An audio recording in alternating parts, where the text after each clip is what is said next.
live in your face. What's going on, Gary?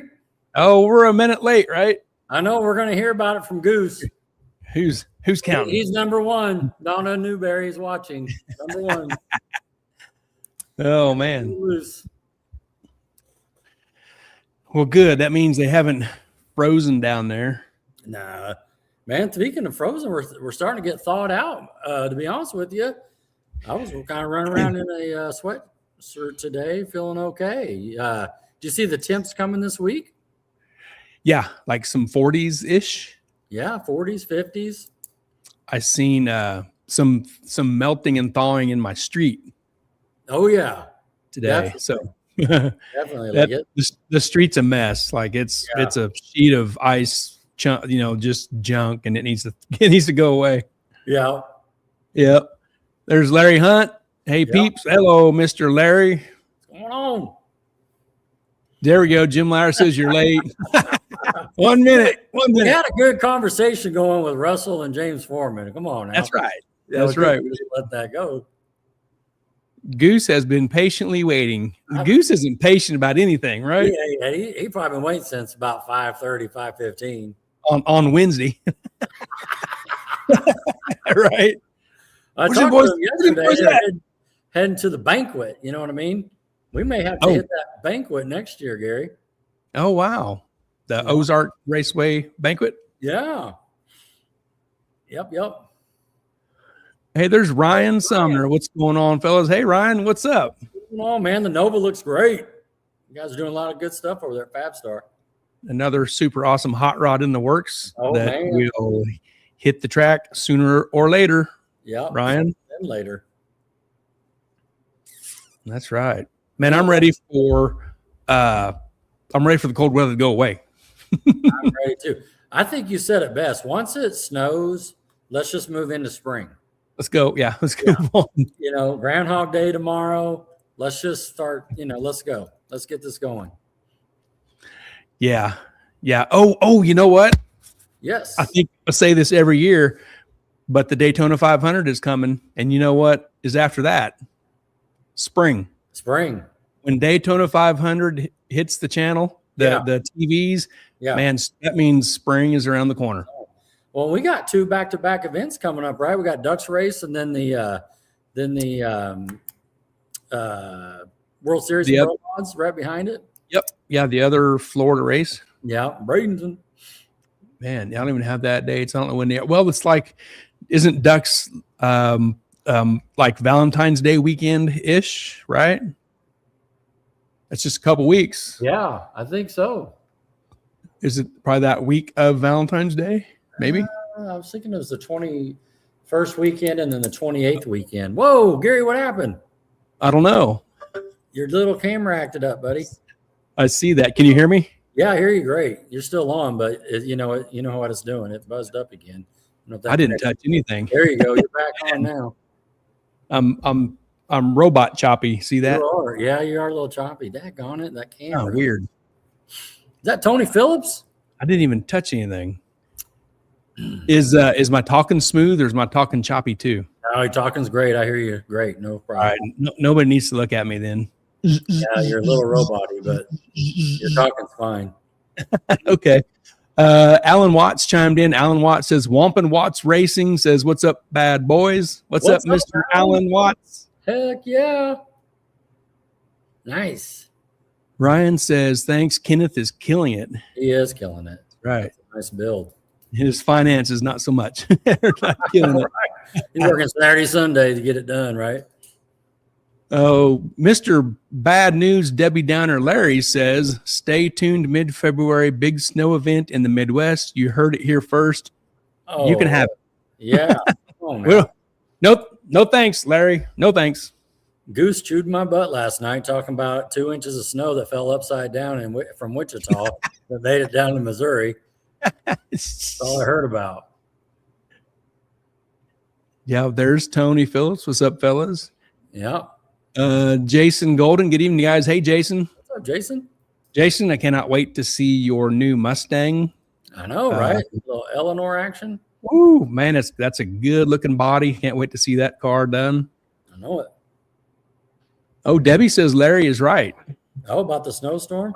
Well, you better get Adam over there welding that pipe then. I know what's going on over there in that truck. Goose gave me the lowdown.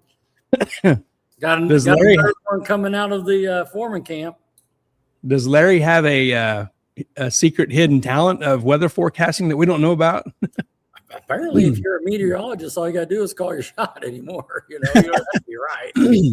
Yeah. What do you got to be like 5% accurate? Right. That'd be rough, wouldn't it? Yeah. Yeah.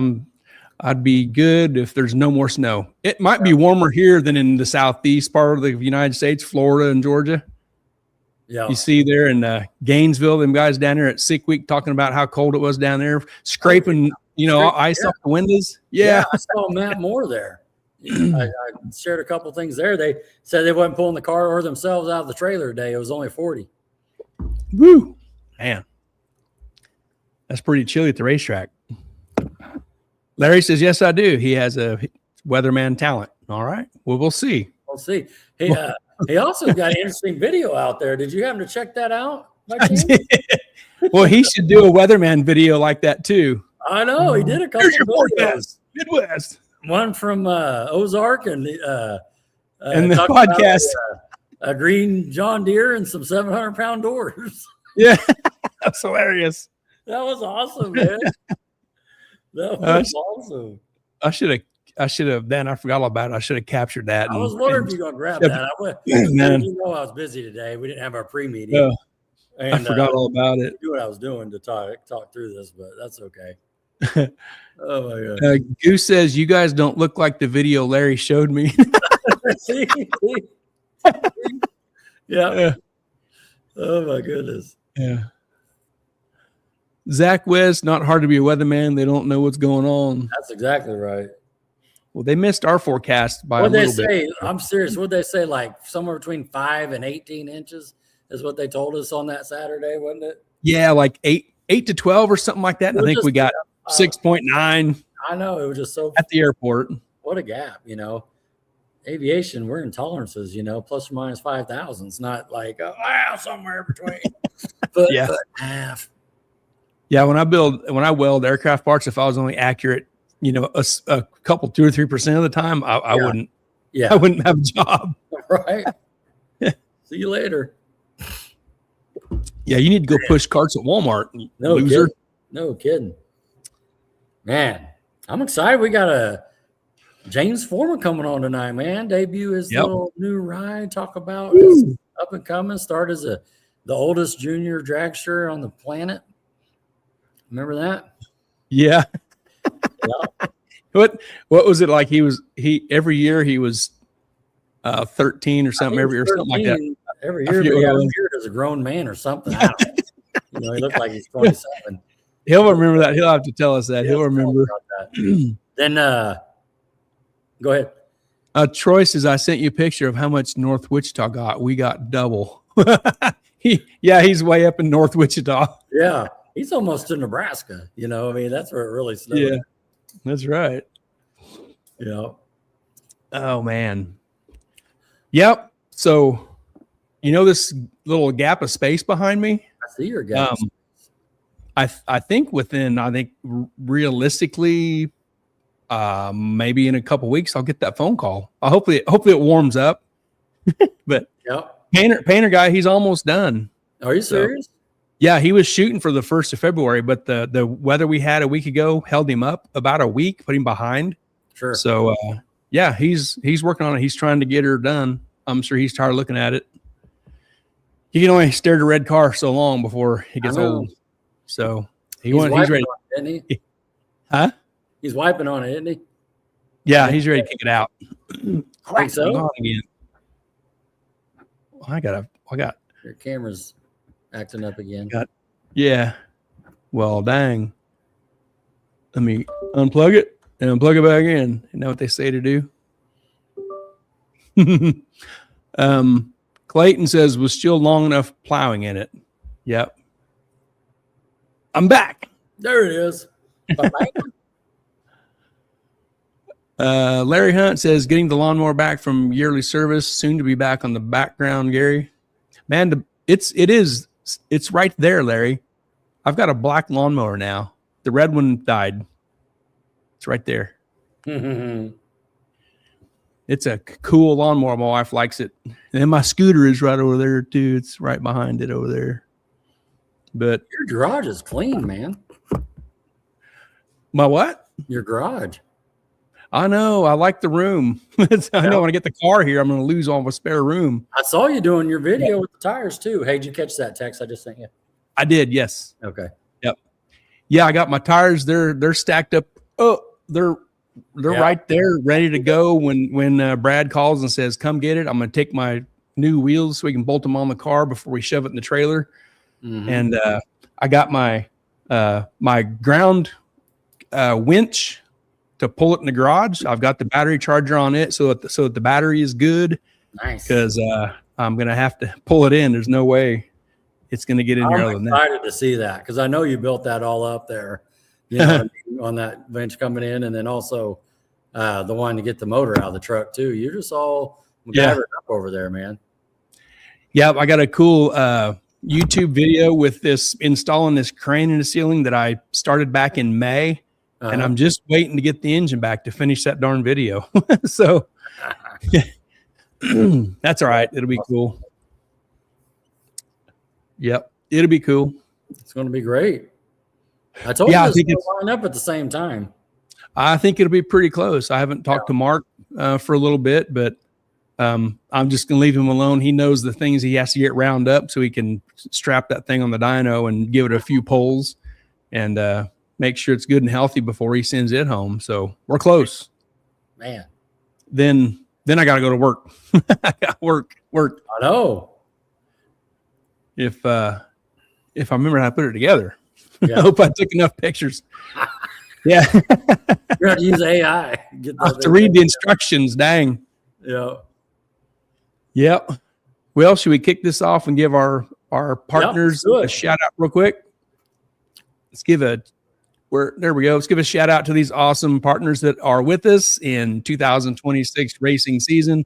Titans of 10.5, the fastest small tire series in the Midwest. Ozark Raceway, Ultra Color Collision Repair, TNS Race Cars, Sandlin Iron and Metal, Mobile Recon Mobile Detailing, Harry Street Carpet, and CMB, Chuck's Metal Buildings and Construction.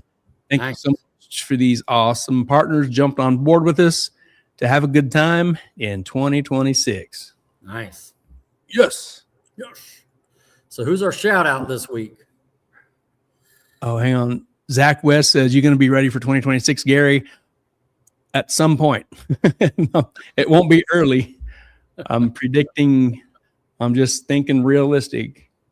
So I'll be slinging parts over here for a while.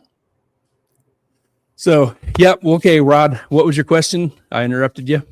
Oh, I'm ready to do the sponsor of the week. Sponsor highlight. Yep. I gotta move out of the way here. Let's give a sponsor shout out to Zach Mullen, Mobile Recon. Zach Mullen, Mobile Recon. Mobile Recon Company. Zach Mullen here at 345 Kane Drive in Wichita, Kansas. Telephone 316-371-8042. You can reach Zach at Mobile Recon Kansas at gmail.com. No job too big, too small. Auto detailing on boats, ATVs, semis, trailers, campers, hot rods, mobile pressure washing, residential homes, buildings, driveways, buffing on all metals.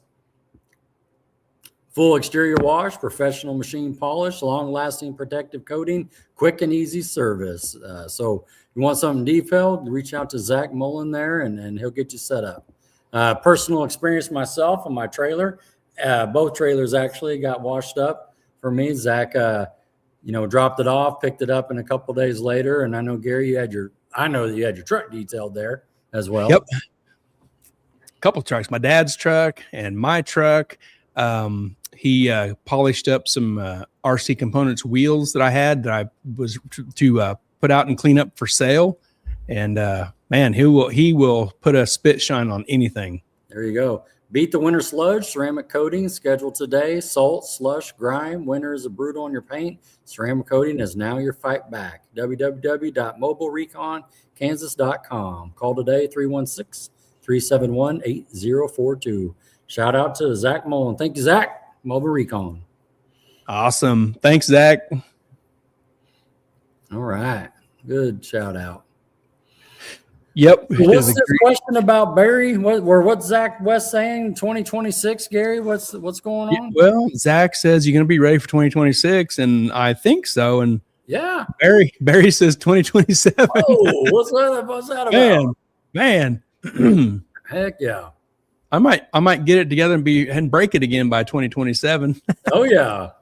Yeah. Man, stupid race cars, you never know. Oh yeah. Oh, I hear you, bud. I hear you. I got one in the doctor's office right now. I should be there. Man, getting surgery. No. Man. Put Humpty Dumpty back together again. I know, too much hot button, I guess. Oh man, that happened. Nice.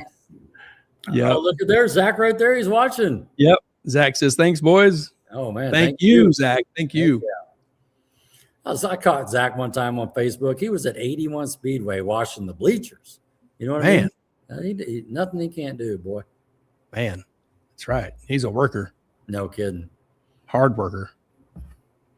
Larry says, "Can't wait to see you behind the wheel, Gary." Me too, Larry. I hope I remember how to steer it and smash the gas and hit the brakes. Steer. Man. On its own. As Zach says, just woke up from Sunday's nap and saw this. Good timing. There you go, man. Perfect timing. You the man, Zach. Heck yeah. Troy says, start a poll on what setup Gary will change to in 2027. We can get a whiteboard going.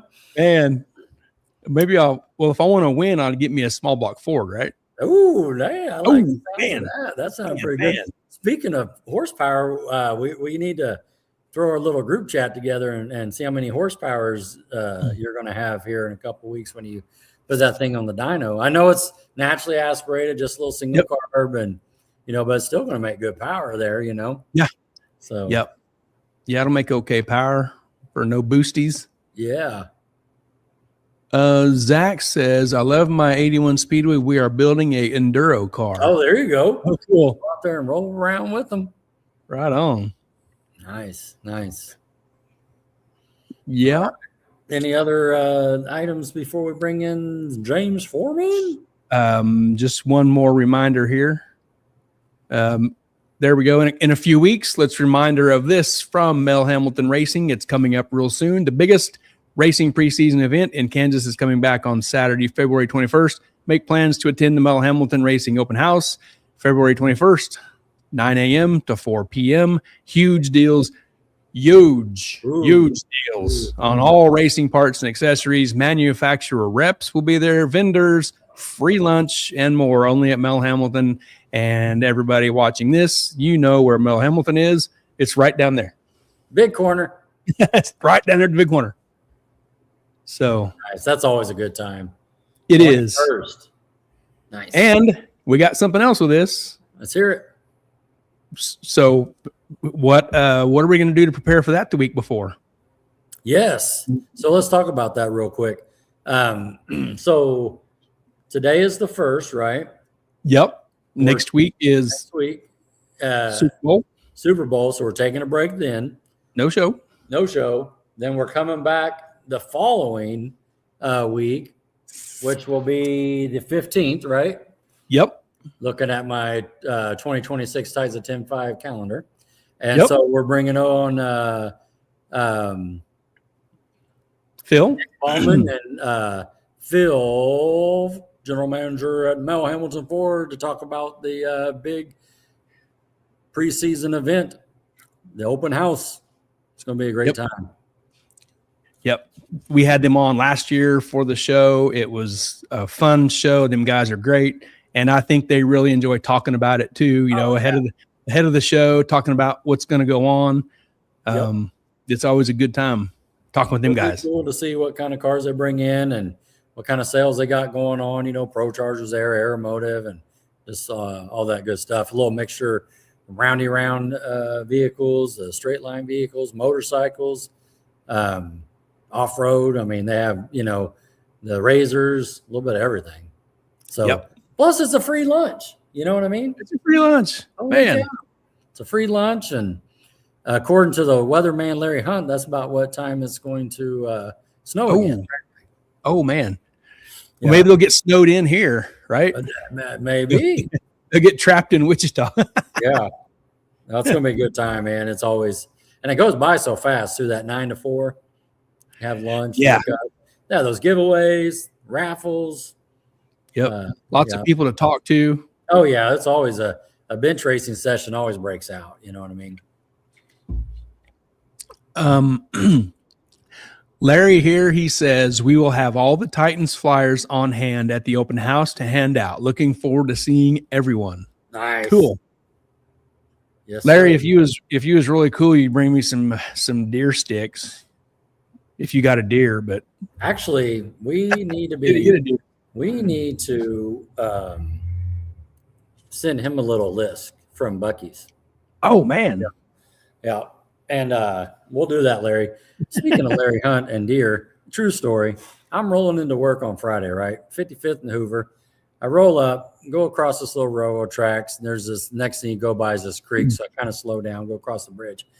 This full-grown doe deer rolls up on me out of the ditch, stares right at me, and I'm rolling like 40 mile an hour. And you're in your big truck? I'm in my big truck. He blinks at me and gives me the hit. So he takes off. Now we're running parallel, right? He's racing. I saw him blink. So 3 blinks. And he's pulling away from me. And so then I just thought, you know what? He's going to die. I thought of Larry Hunt, and I didn't want to hit this sucker. So I started grabbing all the brake that I could. And sure enough, dude, he took a right in front of me, went across the hood, cleared the headlights and everything, jumped into the next ditch. Along he went, man. Man, you got lucky. So I thought we were racing, and but yeah, I did get lucky. But yeah, it made me think, Larry Hunt, out there getting deer. They're just running up on me. Hey, man. Hey, do you know Larry? Full grown doe, man, came up on me. Got those ears looking at me, Whoop, whoop. Holy cow. We need to make an AI video of that since Larry did the little horns and everything. Yeah. Larry says, how about some Bucky's goodies? Oh, that's coming. That's coming, man. You won't need a cooler. Just leave it outside in the trunk of the truck, and it'll be good. Yeah. Yep. Well, it was a pretty slow week racing-wise compared to last week with all the excitement from the West Buck Drag Illustrated setup. Pretty slow things this week. Everybody's getting ready for sick week. Did you see that, Gary? Yes. Yep. Pass is going on. What's the little thing we were talking about on the pre-show? What's going on? Is there a little drama, or is that just normal stuff? You're kind of on the end on that. You got to register to get in. What's the deal? Yeah, with Drag Week, you register, but if you don't get, they allow a certain number. I don't know what the number is, 300 or 400 cars. And if you don't get in, there's a wait list also. As people drop out, you don't get your money back. You just lose it. But then they'll hit up the wait list and let somebody come in off the wait list. Or you can just go to the event and you'll probably get in. I might be wrong, but for many, many, many years, they've never turned down anybody that has showed up at the gate. Now, Tom Bailey's deal, from the beginning, from the get-go, he said, if you're not registered, you're not going to get in. So don't show up. I mean, that's pretty black and white. If you're not registered, don't show up at the gate. Don't drive, 20 hours across the country to show up at the gate and try to get in. But Larry was down in Florida, last week for the pro mod stuff. He had the truck there, and just kind of what I gather on the chatter on Facebook was, I guess Larry was waiting to hear if Tom was going to let him in. Larry was not registered, so yeah. So I don't know for sure. Haven't heard or read or anything about it for sure, but I'm gonna Just in my opinion, I would say I don't think Tom would let him in. If that's the rule that Tom set forth from the get-go, he's probably going to stick to that and not let anybody in that's not registered, no matter who you are. I don't know. That's just. And then you have to, where you're saying there's so many coupons for the people that went the year before, they get like a week in advance to register or something. I think Tom does that too. He lets previous competitors get in on an early registration. Yeah, that's kind of a perk of doing the events. You get a little early shot to register. And I don't know how many he was taking total, 300 or I have no idea, but it's a few hundred. It's a lot of cars. You got to pay the bills on that thing, and it's a few $100s to enter, and you take a few hundred cars, and it's a pretty big undertaking to do that. So, isn't there hotels and checkpoints and all that? There's a lot goes into it, is there not? Oh yeah, people, lots of staff to run things, and it's got to be pretty well organized. So, well, I'll be watching that. Yeah. Does it start this Monday? I think it starts tomorrow. Like today was day 0. Okay. So I was watching Devin a little bit. I saw him testing, and then all right, we'll be following along. Last thing before we bring James in, let's talk about Brandon Sandlin's video. I saw you. Oh man, I didn't watch it live. I watched it back, but I was watching it live. Yeah, you were asking some good questions. I kind of get his point though. He did that whole deal kind of get in his head a little bit? Is that what he was kind of explaining back? What did you get out of that?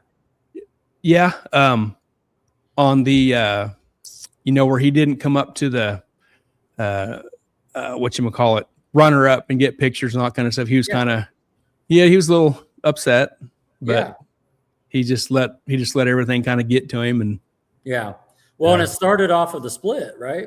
That's what he's talking about. It kind of Cole didn't want to split, and kind of also goes in line with my question I had for him if he liked having the clocks on, and he said no.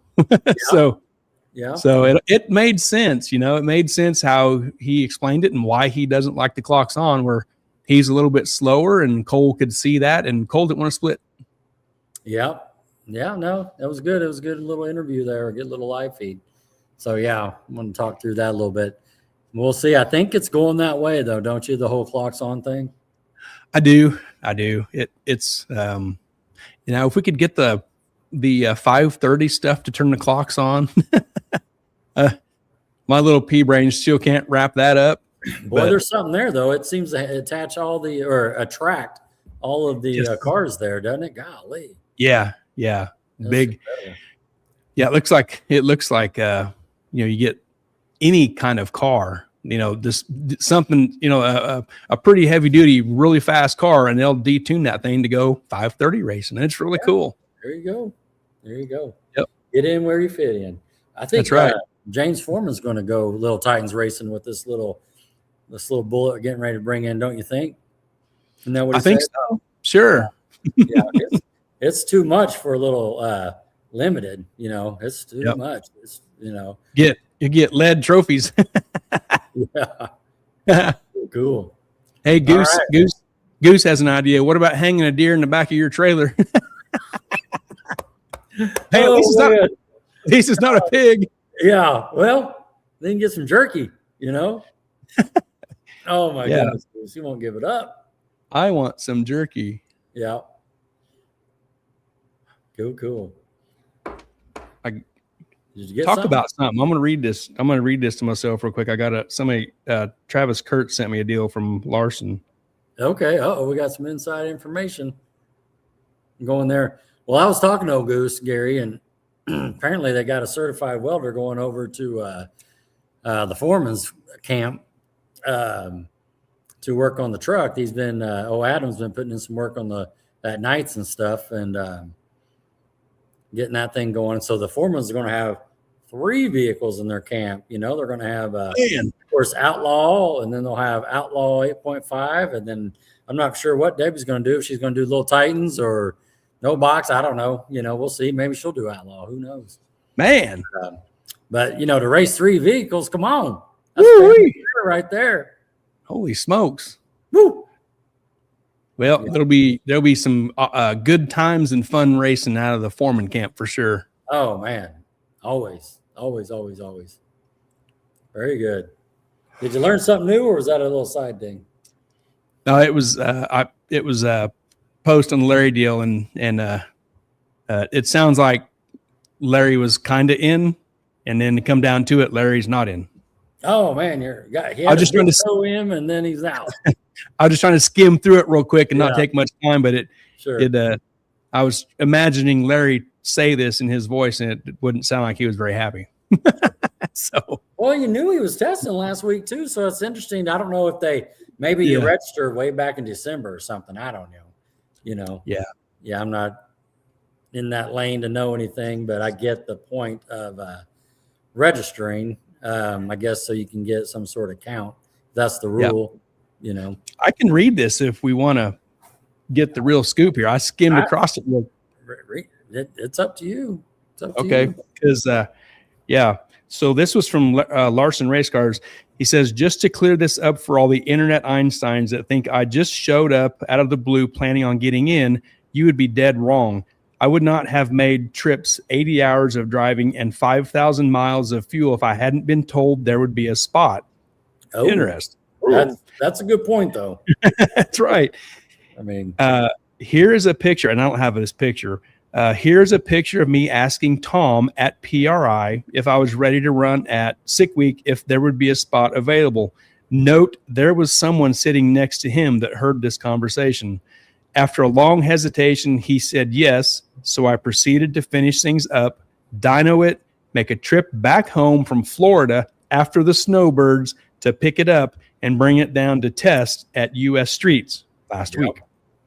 Fast forward to Saturday when I showed up and tried to locate Tom at 4:30, only to have him send Lonnie and Keith over to tell me I wasn't in. Lonnie then gave me Tom's number, which I called and left a message to please call me back. I'm still waiting. Oh, no. Ghosted. Yes, that's not good. If Tom didn't want me there, all he had to do was say no at PRI, and I would have totally understood, but he said yes, hence why I was, and that's where the screenshot ends. There's more to it, but that's all I got. Yeah, well, that makes sense, though. That's enough. Putting in all the work, and you got a verbal or whatever it was, and, because, like that's what I was thinking, too. Man, he was testing last week. I mean. Yeah, holy smoke. That's a lot of effort and everything. And I mean, let's be honest too. What are you running for? If you win out, it ain't $75,000 like pro. No way. You know what I mean? So I'm just saying, it's a lot of effort here. Yeah. He must have thought he had a place to go. Woo, man. Well, we'll have to keep an eye on that, and we will. We'll have to. Well, I'll have to make that phone call to Larry sooner than later and get him in the box here. Yeah, you know what I mean? Yeah. After that'd be another thing we could hit up on. Yeah, like maybe the 22nd. I know he would. He's already told me he would. So that might be a good time to bring that in. A little air some things out here, Yeah, let him cool off a little bit too. Man, what a deal. Yeah, man. Well, that came in at the right time. Yeah. Well, you ready for Mr. James? I'm ready for Mr. James. Heavy on the Mr. All right, everybody, put your sunglasses on to protect your eyes from the extreme shine and color and prettiness. Pretty. James and his badass Camaro. What's up, James? Whoop, whoop. What's going on? Man. James, he was talking about you, not the car, the pretty. That's what. Yeah. I right. Figured, yeah. I know I look good, but. That's right. There you go. That's funny. Man, I cannot wait to go to Centerville, check that thing out. That's going to be awesome. Time. Yeah. Well, appreciate you coming on, James. I think you kind of been around. Oh, you're already getting comments. You're already getting comments here. Babyface. Brian Snyder, Pro Mod. Pro Mod to the front. Yeah. Oh, man, great stuff. Well, appreciate you coming on. You've seen this before, I know you've watched the show a few times, and me and Gary were talking about it too. Your dad came on back in the day as well, and so but we just wanted to, we reached out. We want to talk to you all the way back to the junior days. Of course, all your hot rods. When we met you, it was the wagon, which I some reason couldn't seem to get around. I think we raced it 2 or 3 times. Is that some kryptonite, Rodney? Centerville, Tulsa, Ark City. Yeah. Man. And then that thing took the wrong turn, right turn, Clyde. And so I'm like, move that thing along. Brush that thing off. Yeah. Yeah. Man. Yeah. And we saw pictures at this at Mo Camp. I remember, right? You and your dad were kind of looking at it. Of course, that was the Get Stuck Nationals. That's right. Yes, it was. At Mo Camp. But cool. Thanks for coming on. But you hang out with us for a little bit. We'll talk some racing. Is that okay? Absolutely. All right. So let's talk about, what was your first high school hot rod? What was your first car in high school? Well, the wagon. The No wagon kidding. was the first one. Yeah. No kidding. Well, I guess high school was only like 2 years ago. So Yeah. Yeah. I think I graduated in 23, I think it was. Okay. So, Man, There you go. yeah. There you go. Yeah. But no, the wagon was the first car. So What did you have in it when you were cruising the campus there? it was all originals. It had a 305 in it, and AC worked, heat worked. I mean, it was a great driver. Nice. Yeah. Plenty of room for all your pals. Yeah. Oh yeah. Hey, before we get into the cars, because you had to be older to drive, you were into juniors before the cars. Yep. Let's come back to the juniors. Yeah. Which one of these was your first one? And I'll pull it up because you sent like 3 or 4. Yeah, I had 4 of them. I had 5 of them. I think it was. Oh, damn. One for each day of the week. Which one would it look like? Which one? So I don't think I sent you guys a picture. I had a silver one that I'd started out with, and then after the silver one, I had the green one that had the flames on it. Oh. Yep, that one there. That one was a deadly car. That car was pretty quick. I had it for probably. How old? When did you start? How old were you when you started the juniors? Oh gosh, I was probably. Dad, how 10 when I started juniors? No, when I started. How old I was. That's my next question. I think. Yeah, I was like 10. I think I was 10 or 12 whenever I got into my first junior. So everybody wants to know at 10 or 12 years old, did you have a full beard? I had the start of one. Yeah. You got starter kit going? I did. I had a little peach fuzz. That's all I heard about. So when you started doing that, what was your dad racing at the time? He had a purple Vega. Okay. He had a purple Vega that had I think like a 572 big block in it, and he also street raced it, and he ran Pro Street with it. Okay. And I think when I had the green one, he had just got the black Malibu that he had when he done X275 racing with. Okay. Yep. Right on. So you know kind of what year this is? Just doing some quick math, or does it say on there at all? I think when I had the green junior, that was probably, oh my gosh, I think 2016 or 15 or 16, I think it was. There you go. That wasn't very long ago. No. 10 years ago or so. You're still a pup.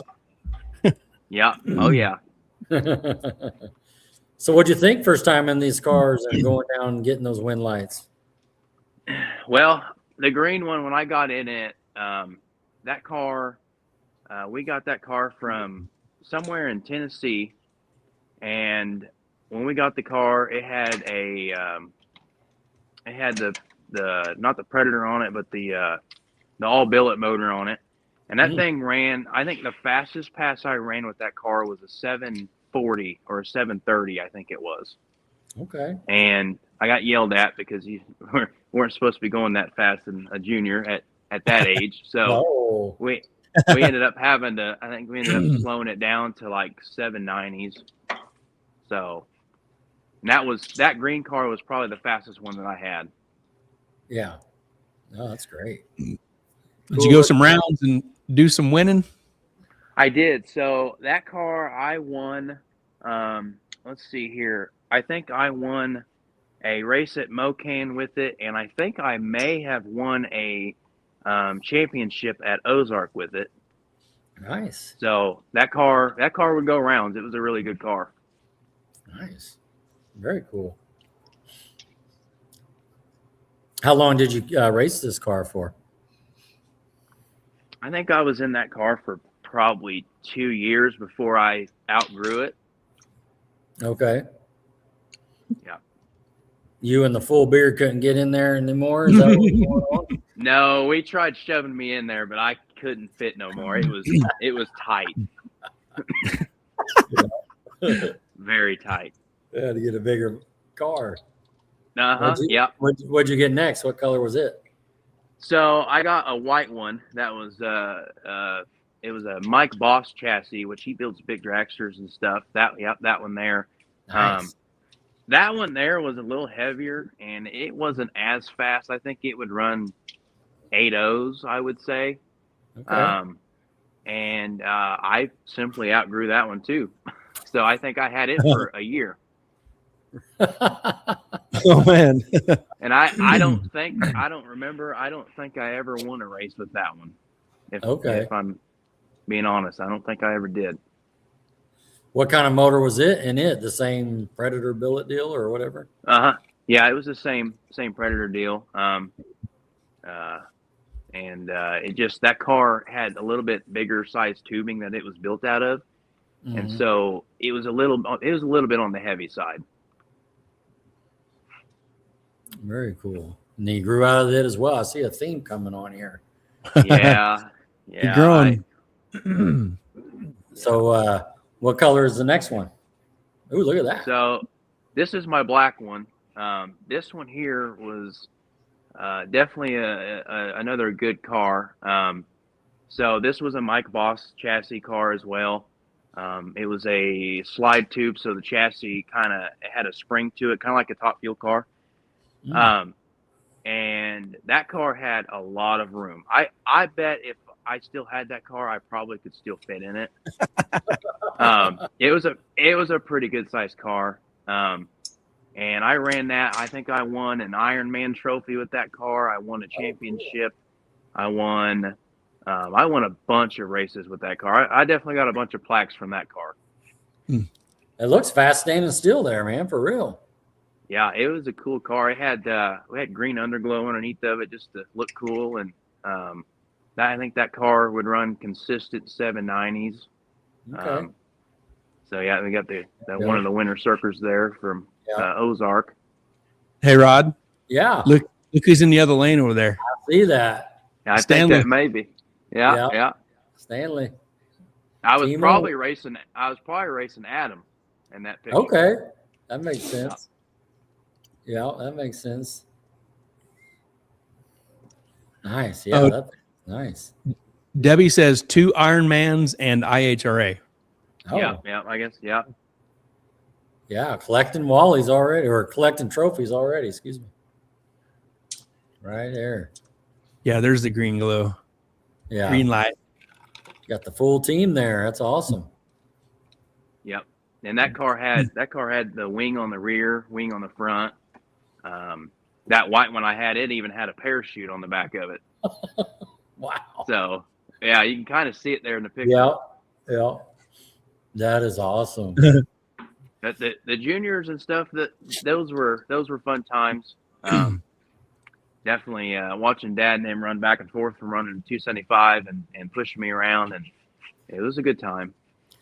Let's talk about that. Did you know watching your dad race that you wanted to race, or is it something like that you were bugging him about, or he was bugging you about, or how did all that get started? So we originally were street racers. I watched my dad and his Blue 50 pickup, which I don't think I had sent you guys a picture of it, but he started out with that. And when I was a little kid, I'd always watch him go out there. I mean, I would fall asleep watching them guys out there street racing.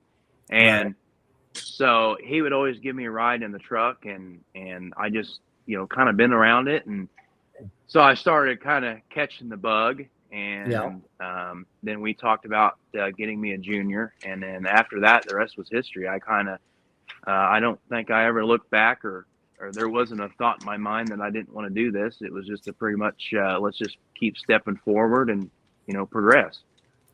Yeah. So I think really watching Dad from where he came from, and then getting the purple Vega he had, and then watching him run on the track and stuff, I think that's really what got me into it. So, yeah. Well, like we were saying in the pre-show offline, it's pretty cool how, your family races together and out in the shop and working on them and stuff. That's just, like you were saying, that's a lot of inspiration, and sure. And it's just pretty cool. Me and Gary were talking about it a couple times, just driving along back and forth, going to these events, how, especially with the Missouri side, there's a lot of families that race together. They're all together at the tracks, and it's just neat to see. So, but cool. Yeah, great picture. Yeah, but that black car, it matched Dad's black Malibu. So we both had black cars there. That picture there was probably taken in 17 or 18, I'd say, is when I got that car. Yeah.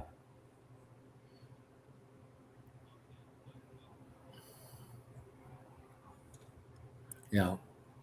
Looks good. So was this your last junior? Yes, that was the last one. Okay. So how long did you race that until how old were you when you got out? I think I stepped out of it around, I think I was 16 or 17, and I think is when I stepped out of that. Right. Where do you know where this car's at now? So John Barnett has it. His grandson has been racing it. I know when it left me, it went to Kevin Maddox. So, I mean, it's local around here. Okay. I'll see it every once in a while at Ozark, so it'll definitely cool. bring back memories every time I see it. But that's cool. Heck yeah, that's awesome. Very cool. Very cool.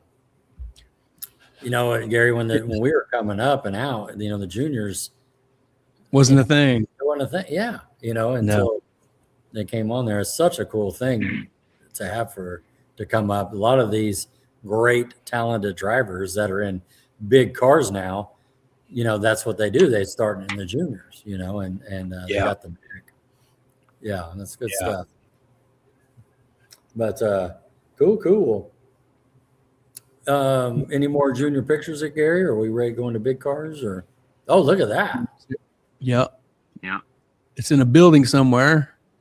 Yeah, so that was at a car show here in Springfield. I think that might have been the Hot Rod Holiday car show that they have in this area. And I decided to put both of them in there. And I was trying to sell both of them as well. So it was kind of one of the things. See if I can get somebody to nibble on them. Yeah. We'll show and tell. Yeah. Exactly. Yeah. These could be yours. That's pretty cool. That's a great picture. Yeah. Oh yeah. Can you see that FOB? What is going on there? That's probably a for sale sign. Yeah. Oh, okay. I see it now. Yeah. There you go. Yeah. Yep, I taped that. I taped that to the floor, and I was like, well, somebody's either gonna leave with them or I'll take them back home. Yeah, that makes sense. Very cool. Did you age out of the dragsters? Did you go complete to, or did you if you shave 3 times, you're out or something? Or Well, I mean, I pretty much, as soon as I turned 16, I was ready to get into a big car. Okay. And yeah, the funny thing with having a beard racing a junior is I was at Ozark and I was going to get into my black car, and I look over and this kid looks at his parents and looks at me and says, "Hey, Mom, Dad, do I have to race this guy with the beard?" And it was the funniest thing I've ever heard. And I just looked over and laughed, and they were just like, that kid's got a beard, or that guy's got a beard. Oh man. That is awesome. Yeah, it was pretty comical to watch people's faces whenever everybody seen I had a beard and looked like I was way older. Yeah, look like you're 27. Yeah. Funny. Yeah. Well, we know you had the Malibu you said in high school. Was that your the first big car you took down the racetrack, or was that just a cruiser? So is this the right car? Is this it? Yep. Okay. Yep. So I actually had Dad had 63 Nova that we called Big Booty Judy, and we were trying to find out what name to name it, and I said, let's just call it Big Booty Judy. Yep, there you go. That makes sense. So Dad had a 784 cubic inch motor in that car. Woo! And we raced pro street with it. And then when I got out of juniors, we had put a 632 in it, naturally aspirated on the alcohol.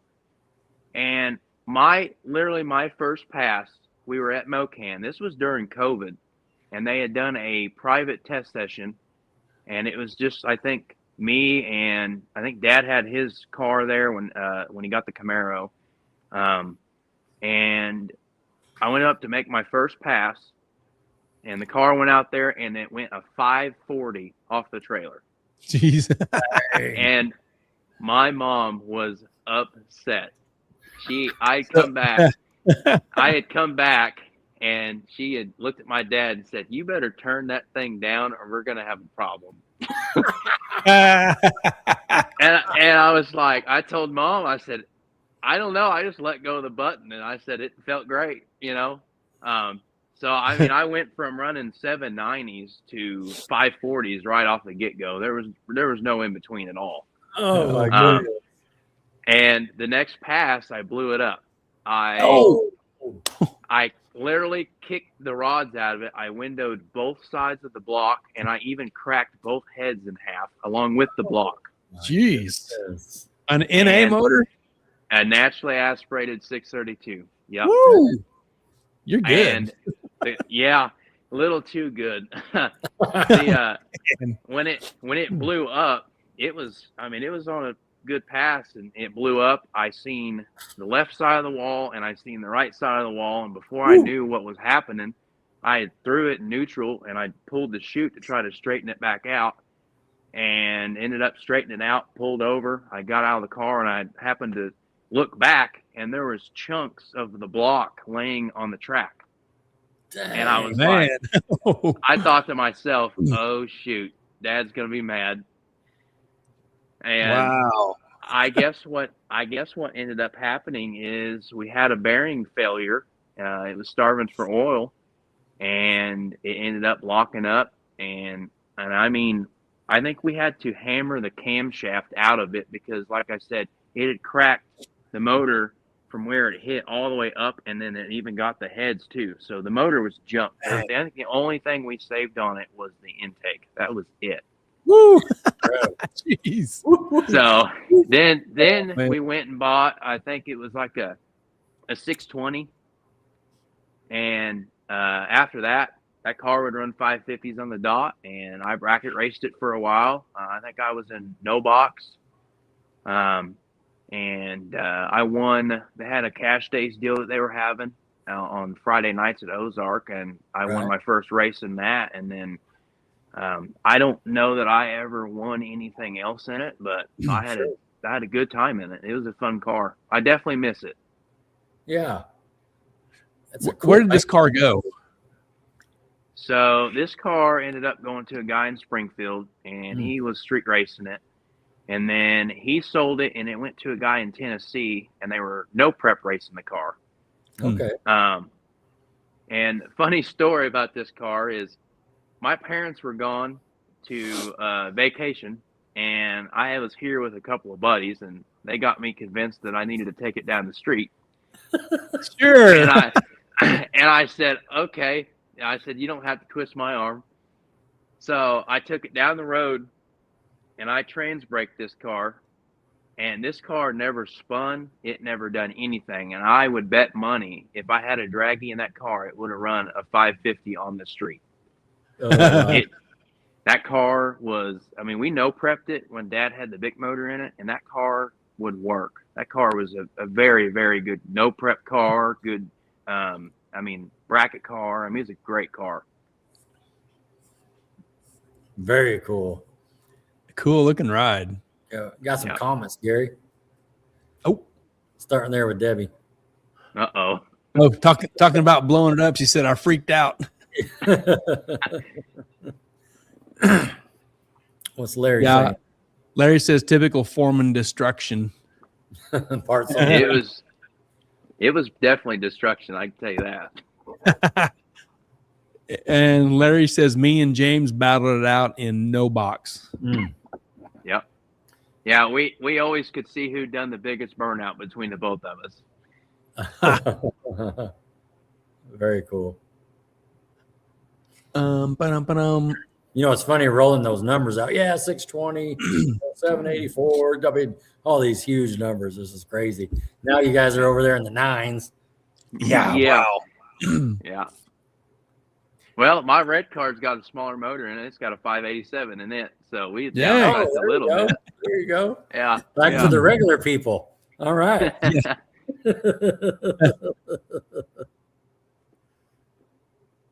Oh, there's Doug Perry chiming in. Hey, guys. Hey, Doug. Hey, Doug, what's up, buddy? Thanks for joining. When you had the 305 in here, and then what did you end up doing with it? So I had pulled the car apart after I got home from school one day, and I didn't really know what I was going to do with the car. The plans with it were definitely not how it turned out. I can tell you that. I actually was going to put an LS in it and just street race it and kind of leave it the way it looked then. And my mom come out in the shop one day after I got home, and I had already had the body of the car pulled off the frame and was rolling the frame outside. Golly. Is that one of the pictures you sent? Uh-huh. Yep. You did this. Yeah. Oh. No. Yeah. You did that by yourself? I did. I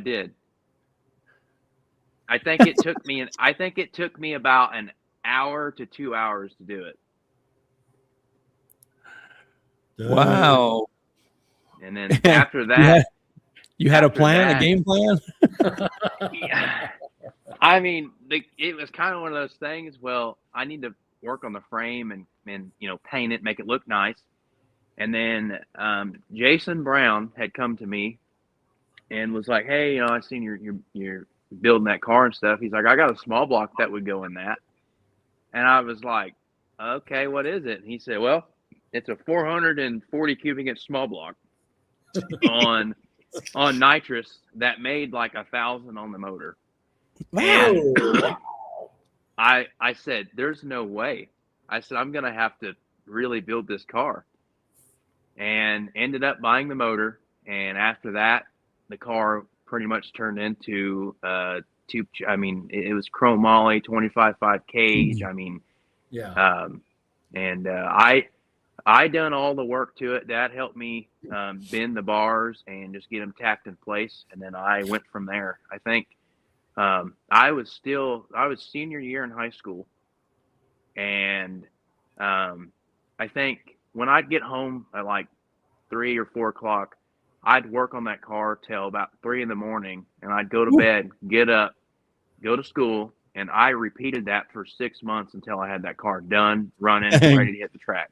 Dang. Wow. Yeah, it took 6 months. Dang. Yeah. Dang. Your mom here says, yes, that's what I came home to. Yeah, she called me crazy. She said, "What are you doing?" I said, well, I need to build a race car. Yeah. She's like, "Russell, you get in here. Look what he's doing." Yeah. That's awesome. Before we go too far on that, what is this? Ooh, nice. So that car there, that was Just before. well, Just- so that was kind of after the wagon was done. Okay. Oh, So this car has been in the Springfield area for years. This car used to be driven by the amazing Cheney. He's a bracket racer at Ozark, and this car would go to the bracket finals in Tulsa and everything else. So this car's got some history behind it. I found this car in Springfield. A guy had it, and I was kind of flipping through Marketplace one day and ran upon it. It was I think it was a '85 Pontiac Grand Prix. Okay. And it had I think it was a 427 big block in it with a power glide. Mm-hmm. And I didn't know anything about it. I bought it, drove it home. I got up to the gas station, and the car started blowing white smoke out of it. And I thought to myself, oh, crap. So I ended up bringing the car home, pulling it apart. It had two bad head gaskets, and it had a bunch of other stuff that was wrong. And come to find out, my neighbor, which is the guy that had owned it and bracket raced it, he'd come out and said, hey, that's my old car, and started showing me pictures and stuff of it. And I was like, that's kind of a small world. And and I ended up street racing that for a little bit. It would run, I think I went 790s on the street with it on a slick, on a small tire slick. It had a 9-inch rear end in it when I got it, and then I ended up got a hold of TRZ Motorsports, and I got a full front kit for it. So it had tubular upper lower control arms. It had strange brakes, and then I ended up bracing underneath the car, and then I had a 400 transmission built for it with a trans brake, and I think my first pass with it was at the track, and I went up there and done a big old burnout, backed it up, and I trans braked it, let off of it, and it pulled the wheel just a tad, and it went out there, and I think it went a 7.0 or something like that. Cool. So that car, I bet I've been 130 in that car on the street, acting dumb, and that car was a lot of fun. I definitely missed that one. So nice. Hey, Rod, look in the background on the left of this. I see it. See Goose? I see him there. Yeah, that's awesome. And that car didn't have a cage or anything, and it had it had the original bench seat in it.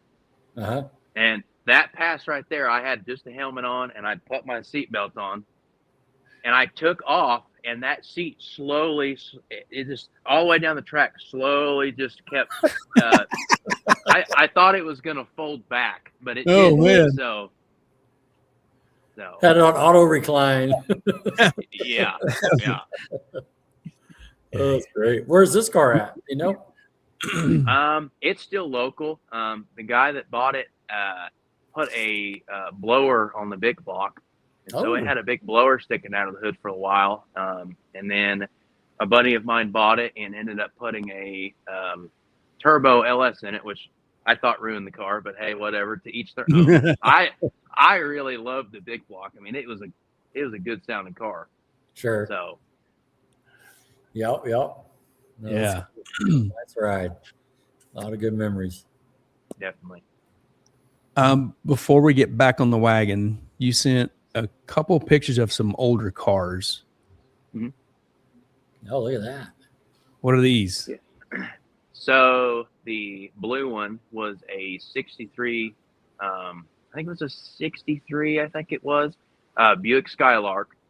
I actually traded my Grand Prix for that car, and I drove it for, I think I had it for like a couple days, and I ended up trading it for a blue 51 Buick, or a green. It was green, I think it was.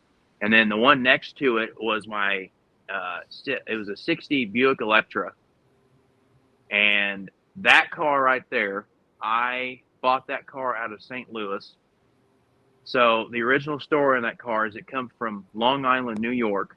I think I was the second owner of it. Wow. It was all original, never been touched. I think the only thing they had to do to it was it had a different motor in it. It was original motor, or it was original style motor, but that was the only thing that was touched on it. And I got my hands on it and drove the heck out of it. And that car was one of those cars that when I had to sell it, I did not want to sell that car whatsoever. Right. It was a really, really good car. It was a 4-door car, so all of my buddies, we all would pile in it and go cruise around and have a lot of fun. Oh, kidding. Cool. Is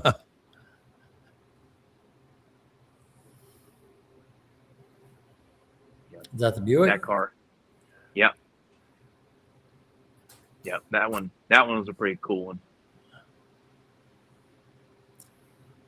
What's Larry Hunt's question? Oh, Larry says, ask James about his new slicks on that pass in the radio test session. No mosquitoes. Yeah.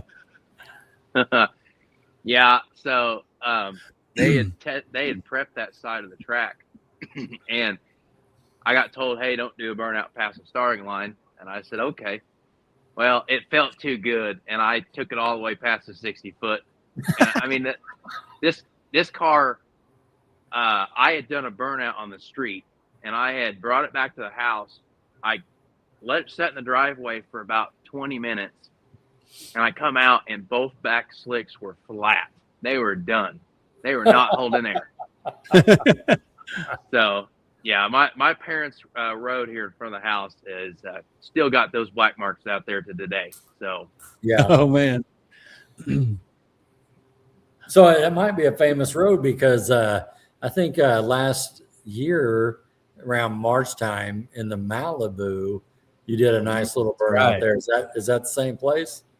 yeah, that's the same place. I remember that. Yes. Yeah. That was the sketchiest thing I've ever done. I say ever done. One of the sketchiest things, because when I was doing, I hit all 3 gears on that burnout. Ooh. And it filled the car full of smoke. I couldn't see my hand in front of my face. And so at that point, I didn't know where the road was at. So I was trying to get this thing stopped. Wow. And I kept it in between the lanes, and there was oncoming traffic. And I was like, oh crap, I'm going to total this car out in the ditch. And I kept it together. So there you go. Man. Another couple classics.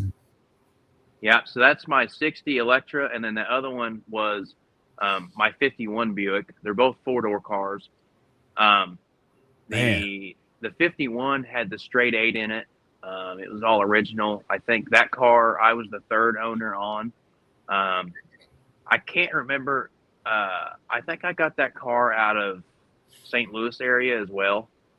And I brought it in, I rebuilt the motor in it, put it all back together, and drove the heck out of that one too. That is so cool, man. You got these classics, bud. Neat stuff. Yeah. Yeah, they definitely got a spot in my heart, I can tell you that. Yeah. Very cool.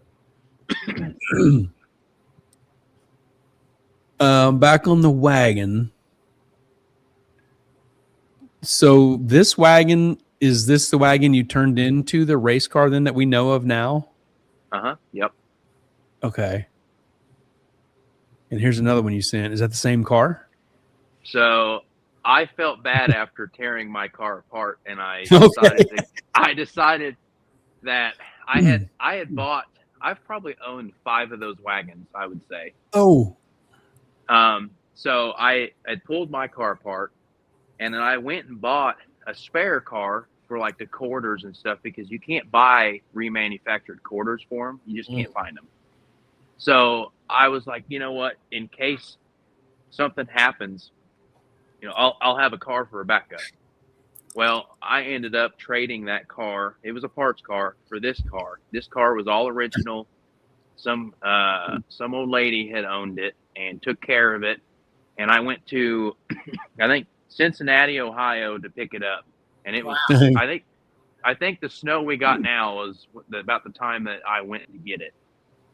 And I pretty much traded that junk one that I had for it with some money on top. And then I ended up bringing it back, tinting the windows, putting the wheels and tires on it. And I drove the heck out of that one too.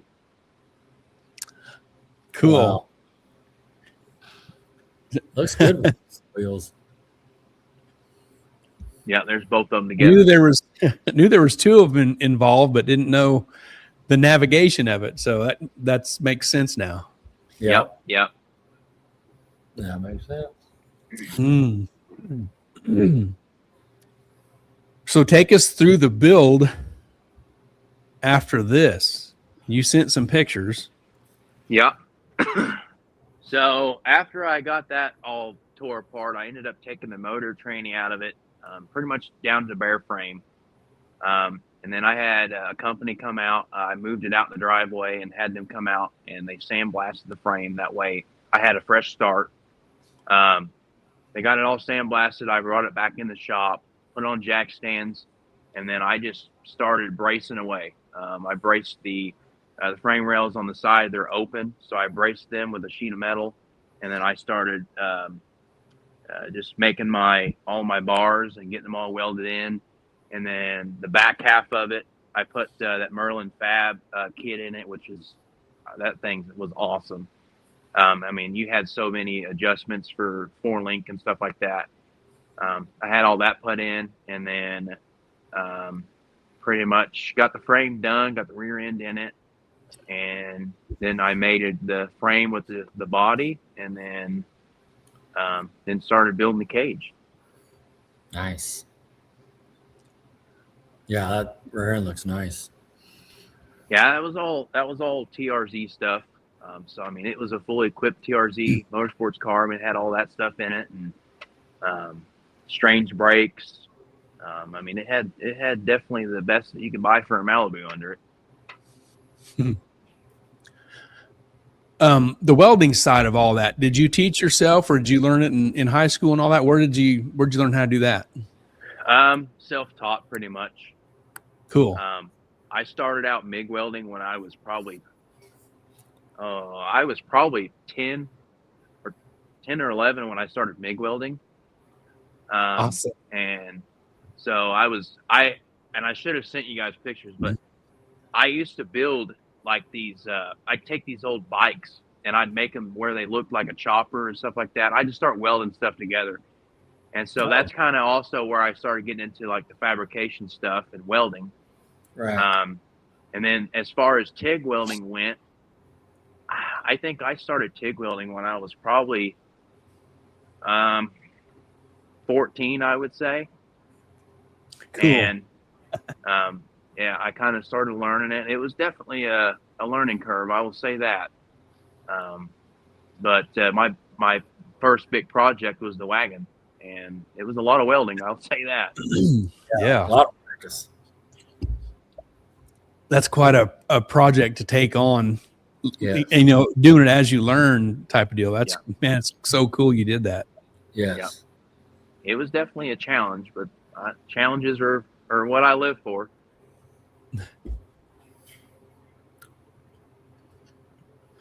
A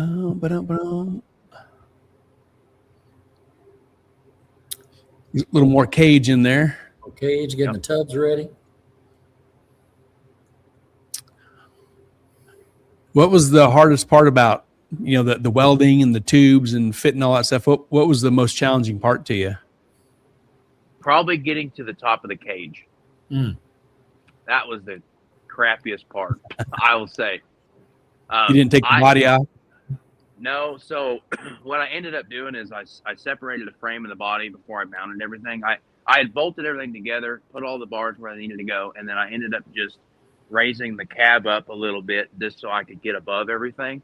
Right. And I've got a bad back, and I literally had to yell for Dad's help because I had froze up in the car for welding. I think I was in the car for about 2 or 3 hours welding. And I was like, hey, you need to come pull me out. And he goes, well, why is that? I was like, my back is froze up. I can't move. Oh, whoa. I'm stuck. And so he kind of got me out of the car there, and I took a break and I went back at it. Yeah. Did you start with a kit or some sort of, schematic instructions, or how'd you end up?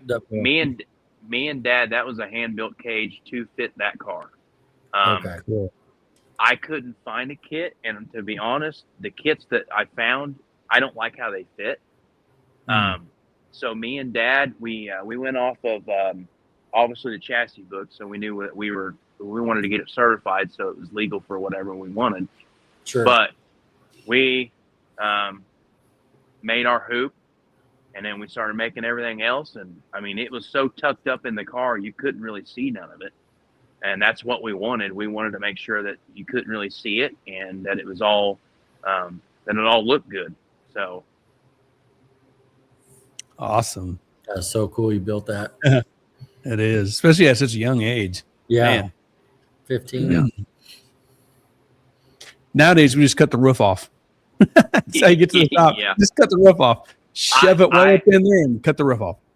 I thought about it, and then I was like, there's no way. I'm not doing that. Oh, man. Oh, yeah. That was carbon work here. Woo! Yeah, so that was my first time ever working with carbon fiber, ever. And I like I said, I did this all myself as well. I got all the tubs in there, and then I started making my templates. I started out with using like that really thin, like paper backing cardboard for like picture frames. Super easy to like move around. So I started making all my templates with that. And then I ended up taking in the bends and stuff where it come out and went down to the other part. I heated that up, bent it with a brake, and it didn't crack or anything like that. And so I was shocked. I was like, all right. And so it looked good. Everything fit. And I just went with it. Cool. Man. There's some bare tubs laying there. Yeah. Yeah, I had to cut a lot off of those to get them to work. And that was the most nerve-wracking part, because those tubs are not cheap. And so yeah. I'm making templates, trying to not cut so much off, and I managed to do it just right, which I'm shocked to this day about. When you was building this, was you building it for the Titans series, or what was you building it for a class, or what was your plans? Well, let's see. When I started building it, I don't know. I think the Titans had just started coming out. And so, yeah, I pretty much decided that, well, they have an 8.5 class. We'll put 8.5s on it, and let's just go race it with that class. And so the car was set up with the 8.5 slick, and obviously it was able to fit a 275, or I think I probably could have squeezed a 315 underneath of it. Yeah. But that was pretty much where I was wanting to go with it at that point. Did you have an engine? I did. So that small block, the 440, is the one that I decided to put in it. Oh, cool. Woo. Which I think there's a picture of it in there somewhere. Yeah, there is. Just a little front end prep here, a little rack. And yeah. Firewall work, rack, brakes. What was did you have like some ET goals in mind while you was building it? Not really. I figured whatever it would run, kind of thing. Yeah. Because I really just wanted to be able to drive it on the street and maybe street race it and do stuff like that. Which that car has historical tags on it. It was licensed and everything, even when I raced it 275 racing too. Right. But with that motor has been, I'm pretty sure, 460s or 450s. Holy cow! When Jason Brown had it, Jeez. and that was kind of the goal with it. And we kind of struggled with that motor. Just kind of found some stuff that was kind of holding the motor back, and we thought that it ended up being the motor's issue, so we pulled it out and ended up buying the big block that I have now. Okay. And so that motor is setting in my mom's square body right now. Okay. Dang. Yeah. Looks familiar. Man. Yeah. So that motor is still around. We ended up finding that it was not the motor's issue. Everything was fine with it because we kept tearing it up and kept burning it up, and we didn't know why.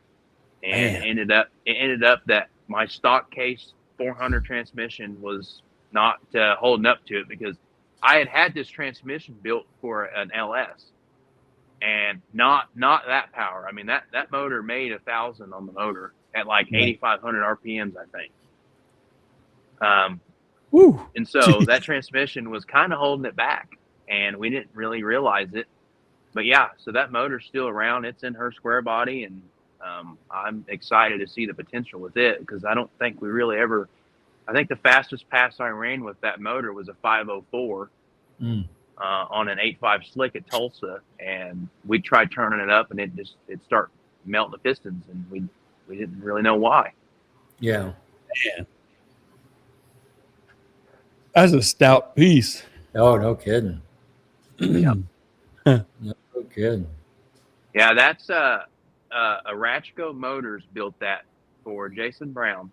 Okay. And Jason had ran that motor X275 racing for a while, because I think at one point X275 started allowing you to have a pretty radical small block. And so that's when that motor was built. It used to be a naturally aspirated motor, and then he had it switched over to nitrous, and then they ran pretty quick with it. Uh-huh.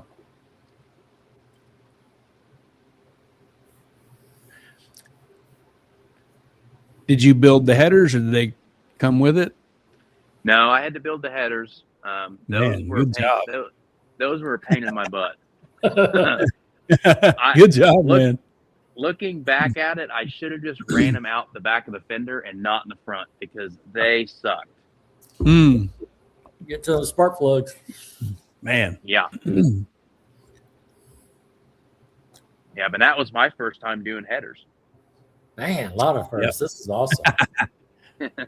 How long did it take to build, roughly? From driving it into the shop to my first pass was 6 months. Man. Incredible. I mean, I worked on that thing night and day. I mean, there were some times that I would leave school early just so I could come and work on it.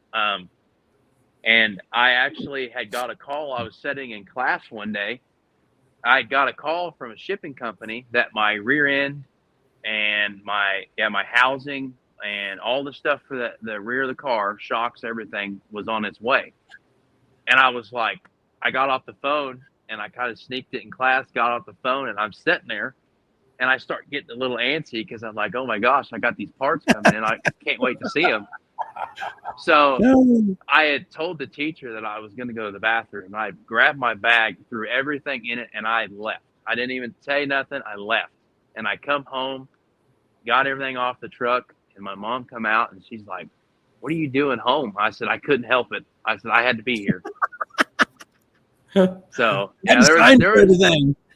yeah, there was definitely some times that I definitely did not go to school and stayed home and worked on this thing. So that's awesome.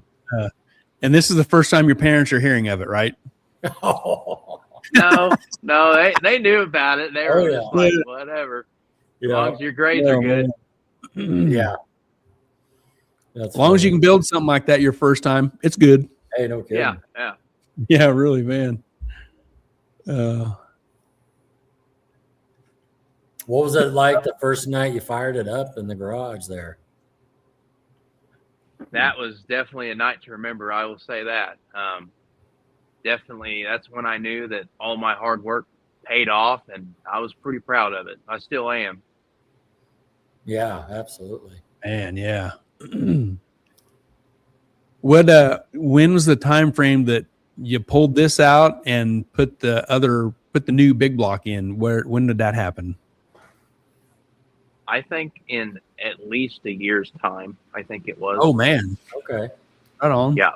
I mean, we run that small block for a while, and we just, like I said, started having some issues with it, and we just decided that let's just put a big block in it. So, your mom says, and he still graduated early. I did. Yeah. I think they just wanted me gone, to be honest. But hey, we'll take it how I can get it. Oh my goodness. Just go. Yeah. The big block, where did it come from? That I heard that was one of Chopper's old engines. Is that right? Yeah. So John Davidson had that in his car, which everybody knows him as Chopper. He X275 raced that car for a while. Had that motor in it. Like I said, it's a 587. It's a Driscoll built big block.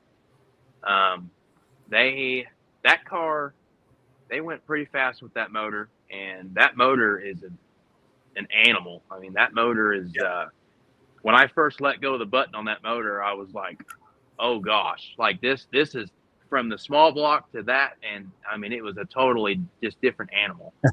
Yeah. So, and I bought it. He didn't want to sell the motor, which everybody that knew that I bought it was like, I can't believe he sold that, because he called that motor his old reliable. Uh-huh. Yeah. And he ended up going. Josh Maddox says that's one of the best engines Chopper's ever had. Yeah, it is. It's a good motor. I mean, the maintenance and stuff, super simple. I mean, I think I run the valves here at the shop, and then I'll go run it all weekend, come back, run the valves, and then, check everything on it and go again. I mean, and it performs. It's a good motor. In race trim like this with the big block, what did the car weigh with you in it, ready to take the tree? It weighed, I think it was 3,050. Man. And that car had steel doors. It had all the glass in it, so it was pretty much an all steel, all glass car. Right. Yeah. So, and to get it as light as it was, I was shocked. Yeah. Yeah, that's pretty good. Get right there in that 3,000 mark, man. That's a lot of steel. Oh man. Yeah. Oh yeah. So in 2025 last year, when you were racing this, was that the first year with this big block setup, or did you have a year before? No, I'm pretty sure that was the first year that I really ran the car as hard as I did with that motor. Right on. Well, didn't you get into the, I don't know, did you get in the 60s or 50s or? I think I went a 461 with the car. Man. That's awesome. And I mean, we were doing, I think it was doing like 120, 360 foots, and it was going out there running 60s. I mean, we weren't, we weren't really leaning on it too hard, to be honest. Agree. Yeah. Yeah. No, that's fantastic. A little car show. And Rodney, you said you had trouble getting around this car a few times. Yeah, we raced. You put me, man, tested, and I mean, it's just a cool car, and like you said too, it's got the the original VIN or the plate on it from I think '79 is what it was. Yep. And, yeah, it was historical plates and everything. I mean, even when I raced it, it still had tags on it. So if I wanted to take it out on the street, it was fine. Yeah. No, that's a good little ride, man. Fun time. Oh yeah, I always had to, we chip draw, and just as soon as you look around, it's like, here we go. Here, just like the chips came together every time. You know what I mean? Yep. Couldn't get away from this thing. Mm. Did you ever go out for a street cruise around town and stuff with it? Yeah, so that picture there was at a buddy of mine's birthday party, and I drove it from I unloaded it at a shop and drove it probably a mile down the road, and showed up at his birthday. He had no idea I was coming. And then every once in a while, I'd start it up driving around the block. And then I actually took it street racing one night with the small block in it. And it was just on motor. I didn't decide to turn the bottle on or anything, but I went out there and made a few passes, and I pretty much got told that I wouldn't do it. So I said, okay. So I decided to load it up, and I took it. Hold my beer. Yeah, pretty much. What's Babyface saying? Brian Snyder says, I got James 2 times back to back at Mid America Dragway in eliminations at Mad Crazy Chip Draw. Right.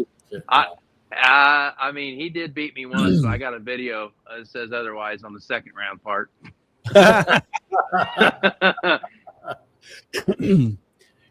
Ethan Scott says there's video proof of that.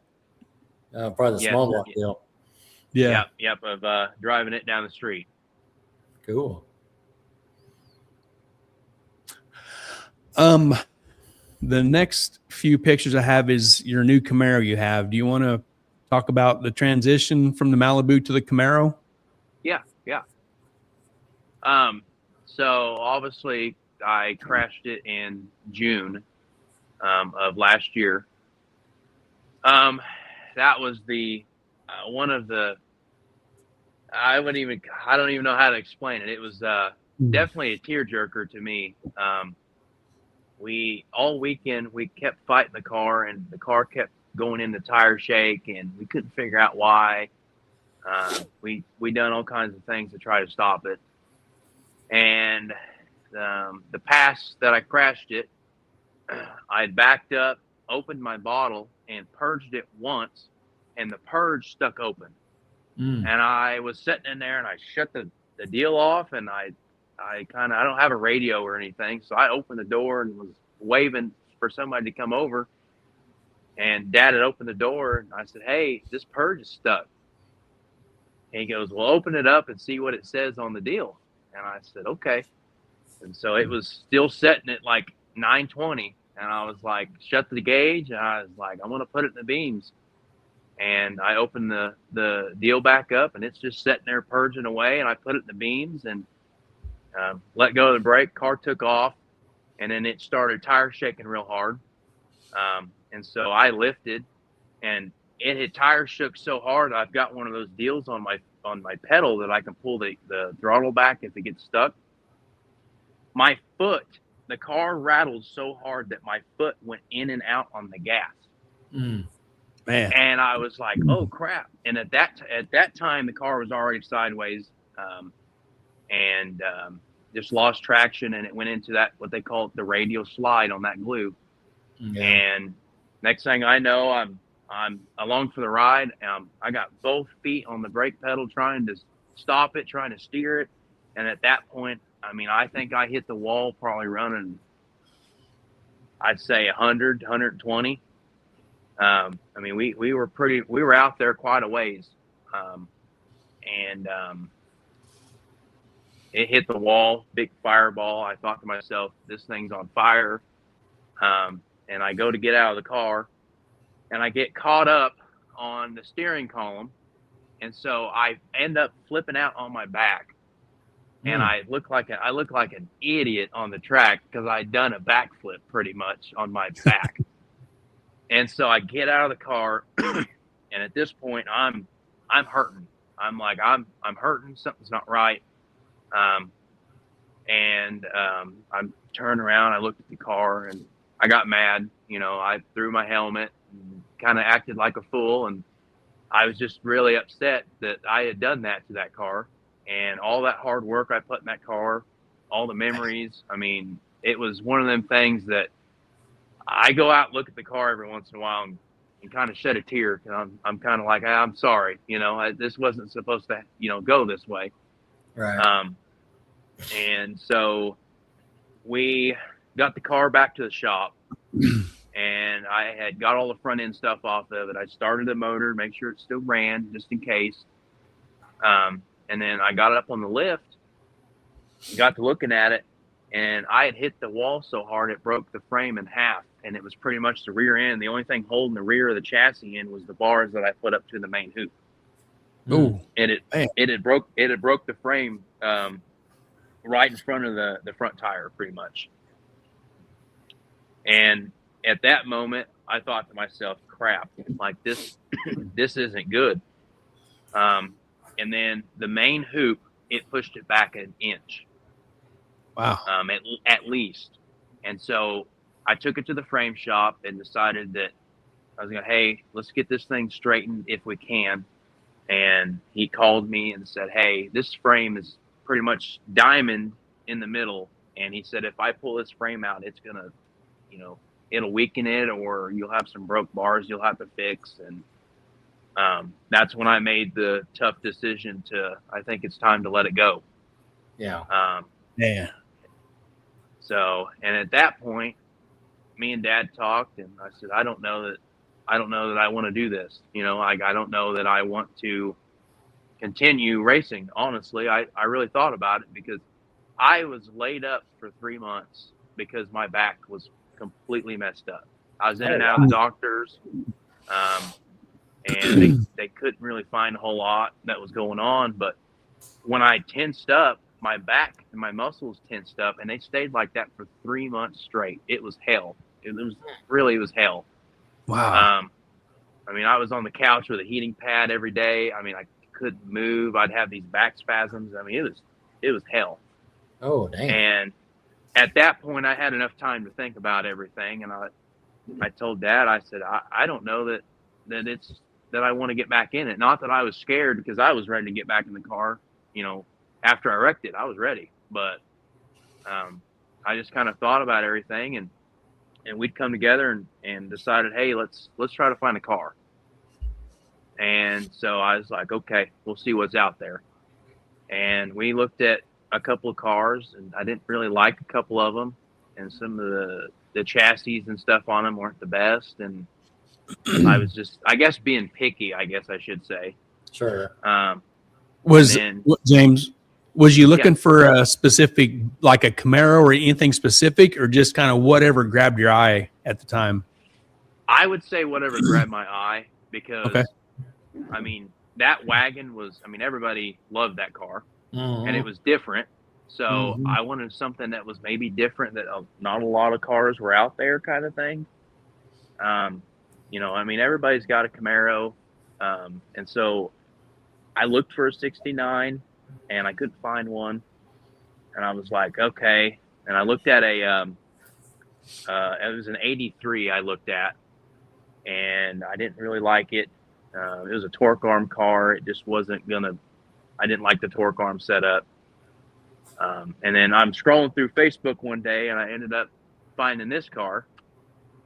And I looked at it, and I'm like, that's a nice car. And I seen it was in Georgia, and I was like, oh my gosh, I don't know if I want to drive to Georgia.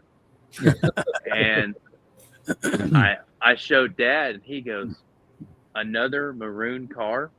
And I'm like, I said, my diesel pickup's maroon. I had a short bed Chevy truck that was maroon. I had the 2 wagons that were maroon. And I was like, and I didn't expect to have that many maroon vehicles. And I was like, all right, well, let's see what the guy will do, So we talked to him, and it was a no time car. It was the 484 class car, and the car's been fast. I mean, I think he said it went 390s or 380s at like 190. Woo! And he's like, he showed me stuff. He's like, it's been sub 960 foots. I mean, it was out there running with. There's a car called Jesse James. That's the 484 car. That's fast, and it was keeping up with it. So I was like, okay, I know that it was running 380s at least. And then we ended up pulling the trigger, and I drove to Georgia. Me and a buddy of mine. We left out of Springfield at 8 o'clock. I think we got to Georgia at noon, I think.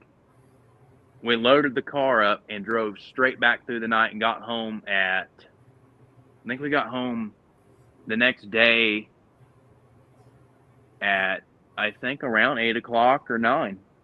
Yeah. And we didn't stop. We just kept driving. Yeah. Wow. No Waffle House breaks. We did take the Waffle House break. I will say that. Yeah. There you go. Yeah. So yeah. Somewhere in Tennessee, I couldn't even tell where we were at. We were Right. somewhere. Very cool. Man.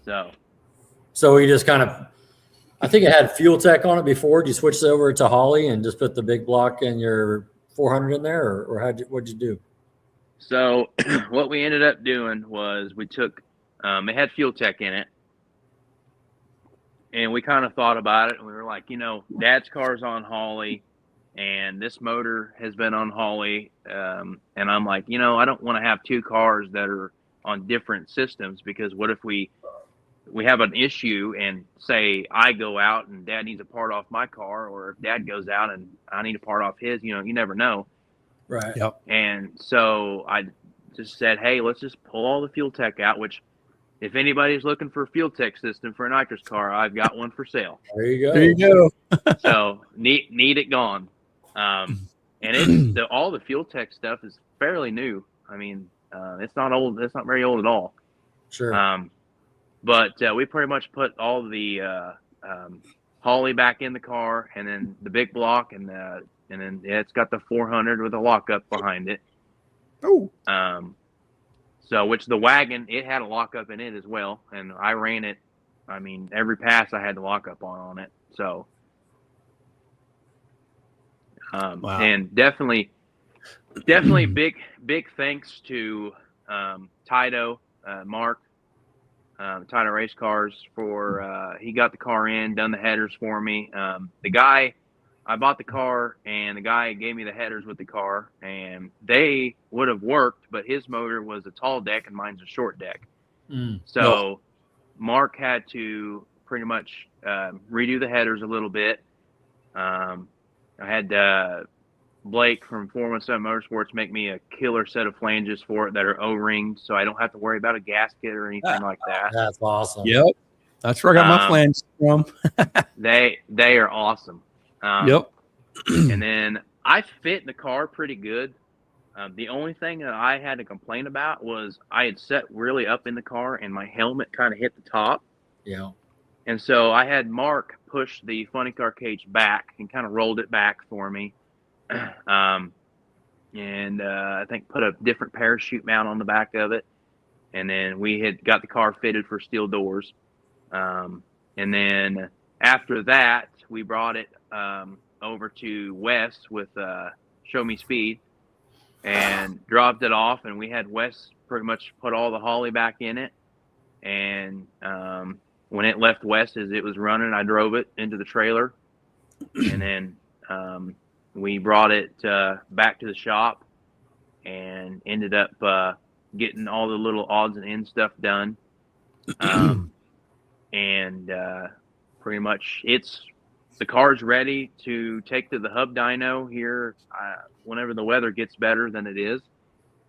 And I scaled the car the other night, and so we got to make some bar adjustments. We did put 8.5s on it, the radials.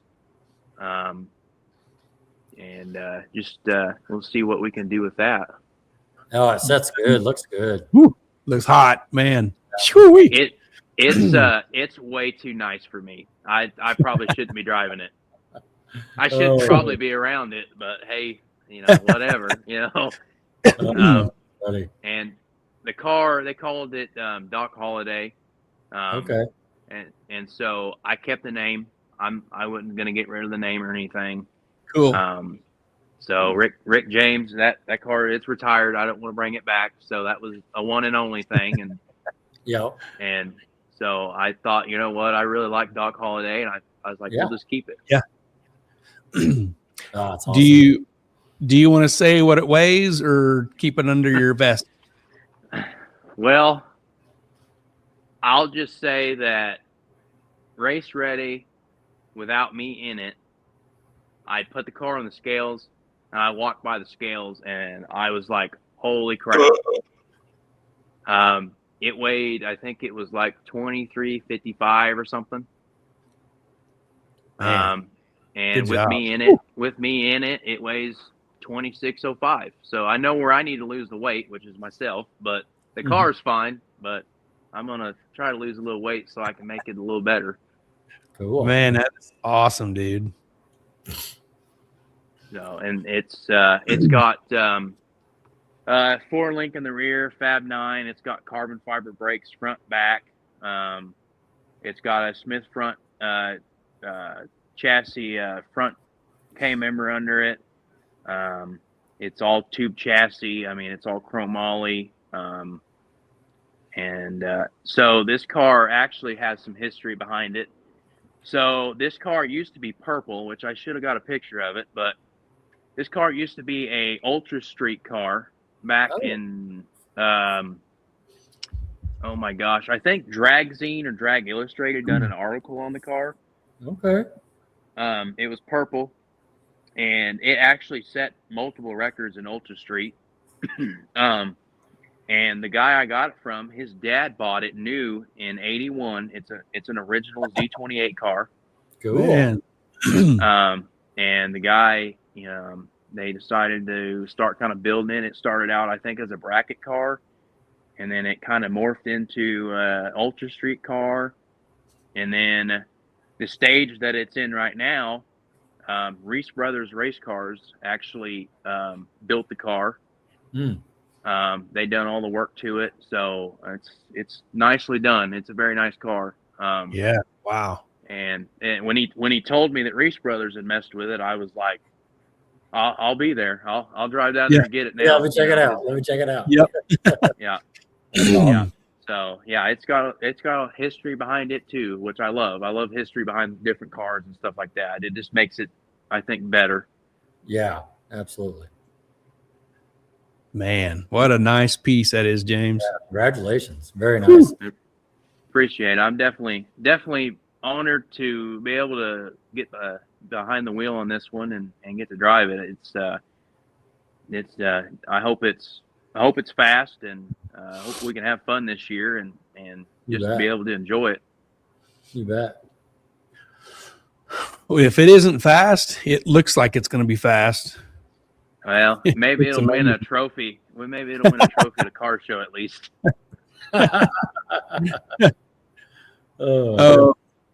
Here's Ray Parsons. Ray says at one point it was called the Purple Pig and ran in Orska back in the day. Okay. Mm-hmm. Yep. Oh, your mom says no throwing helmets at this car. Yeah. Funny. We can't treat this one like the wagon. It's not rough around the edges at all. Oh, that's funny. Very cool. Very cool. Well, I got a belly button Mustang that's about to pop back in here pretty soon, and it's going to be super nice and clean, and I shouldn't touch it. So maybe we'll go to the car show together. Hey, I'm actually taking it hopefully to the Starbird show in Tulsa. Oh, cool. Maybe Gary can join you. Yeah. That car. If anybody likes car shows, that car show is the one to go to. I mean, there's over 2,000 cars in the E-Plex there. So that's awesome. Your dad says, "Don't look at it, don't touch it." Yeah, it's my baby. It's nice and pretty. Oh, that's awesome. I always joke with myself, and when I come out to work on mine, when I get it back, I'm gonna have to get a bunch of foam pad and just pad my hands and everything, and just keep away. Yep. Rope it off. Don't touch it. Yep. Now, luckily, the front end is all one piece on this one, so I don't really have to worry about dinging the fender or leaning over the fender or anything like that. So yeah, there you go. Man, excited to see it. Yes. Let's see. Excited to see it in person. Excited to see you race it. Couple months. Excited to see how it does on the hub, and just sure. Yeah. I'm a fan. This is awesome, man. No, I appreciate it. About 2.5 months, and we'll see it in Centerville. Yep, that'll be the first race, first kind of debut of it. I don't know if we may probably go test it before then. I'm not sure yet, but weather permitting. You going to go to Wes's dyno? Is that where you're going for the hub dyno? Yeah, Clayton, over there at I can't remember the name of it, but Horsepower yeah. Proving Grounds. Yes, Power Proving Grounds. Yep, that's where the car will go, and we'll strap it on there and see what it'll do. Cool. Woo. Here's the last picture you sent, and I thought this is cool because this looks like this is SG. Shows up in action in your face right here. There you go. Let's go. Let's go. Man, Yeah, that's gonna be you in a few months. That's right. Yeah, this car's ran on the best of the best tracks. You know, Man. Yeah. You got a great one. Yeah, thank you. Yeah, it's one of them things that I didn't think that it would happen, and we were able to make it happen, and I'm pretty proud of it. So yeah, heck yeah. Question here. I want to give you a shout out. Tell us what Foreman Mechanical is. Oh, Foreman Mechanical. Well, we do HVAC, and we do water heaters, tankless hot water heaters, boilers. The only thing we don't do is plumbing, which I don't like plumbing anyway. But so yeah, we Dad started that company. Oh gosh, it's probably been going on 12 or 13 years, I think, maybe a little longer than that. My dad's always been around mechanical work, and so he worked at a couple of HVAC places, and so I've been around it all my life, so it's about all I know. And he started the business, and I would, when winter time would come around or summertime, I'd be out of school and I'd go run around with Dad, and we would do service and stuff together, do installs. And so I kind of was like, I think this is what I want to do. And so we're trying to, we're growing the company, and we got quite a bit of employees now, and it's a fun job. I like my job. I like being able to help people when they need us, and I really do enjoy it. That's awesome. Awesome, man. That's good. Yeah. It's cool to have that figured out at such a young age. Yeah. And have a solid career to look at down the road. Well, it was either HVAC or build race cars, and I decided let's just stick with it. You made the right choice. Yeah. Very cool. Very cool. Is there some comments let's catch here? Melissa Morrow says, you must let me know the first time it comes out to test. I can't wait to get pictures. It's beautiful. Nice. Yeah, we will. We'll make a post so everybody can come out with, and so when we can test it. Doug Perry says, very nice car, James. Thank you. Jason Cypress says, boys, the more you try to keep from dinging and nicking a race car, the harder it is to keep from it. That's true. Yeah. Yeah, man. Shelly and Kurt Riffle, the only thing you need to know about plumbing is shit runs downhill and you get paid on Friday. Yeah. I always said I'm not a turd herder, so I'm good on that. Turd herder. Turd herder. And pass on that. Yeah, no kidding. Well, cool, James. So now's the time we talked about earlier. So we're going to hand it over to you to kind of give anybody shout out, sponsors, anybody help you along the way. This is your moment. Well, I'd obviously like to thank my parents.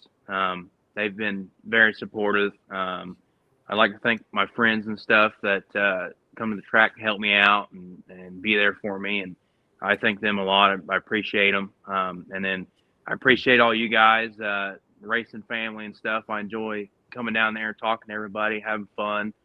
And then I'd say Taito Race Cars, Blake with 417, Motorsports, Show Me Speed, Wes Choate. I definitely got to give him a big thanks. All these guys. Let's see here, Design Performance in Bolivar, Missouri. I got to give a thanks to them for motors and stuff like that. They're a big help. D&J Components, David Gott in Walnut Grove, Missouri. And he's a big help with all the transmission stuff. And then Jordan Lazick, my tuner, he's I think the only word that I can describe about him is he's a badass. That guy's a tuning son of a gun, and he's a pro mod racer. I mean, he won an NHRA championship, and he's a great guy. I've definitely, along the way, met some very nice people and a lot of really cool people, and so I'm very fortunate for all that. So awesome. Yeah, well done. Well done.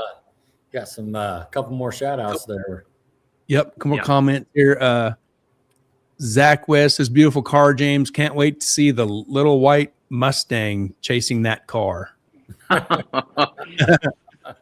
don't have a rear view mirror in this one, so I won't be able to see Rob. That's probably true. Oh, man. If I'm anywhere close to that thing, I'll be proud. Oh, man. Shelly and Kurt Riffle, badass build, James. Thank you. And Goose Newberry says, great job, James. Can't wait to see your car. Thank you. Whew.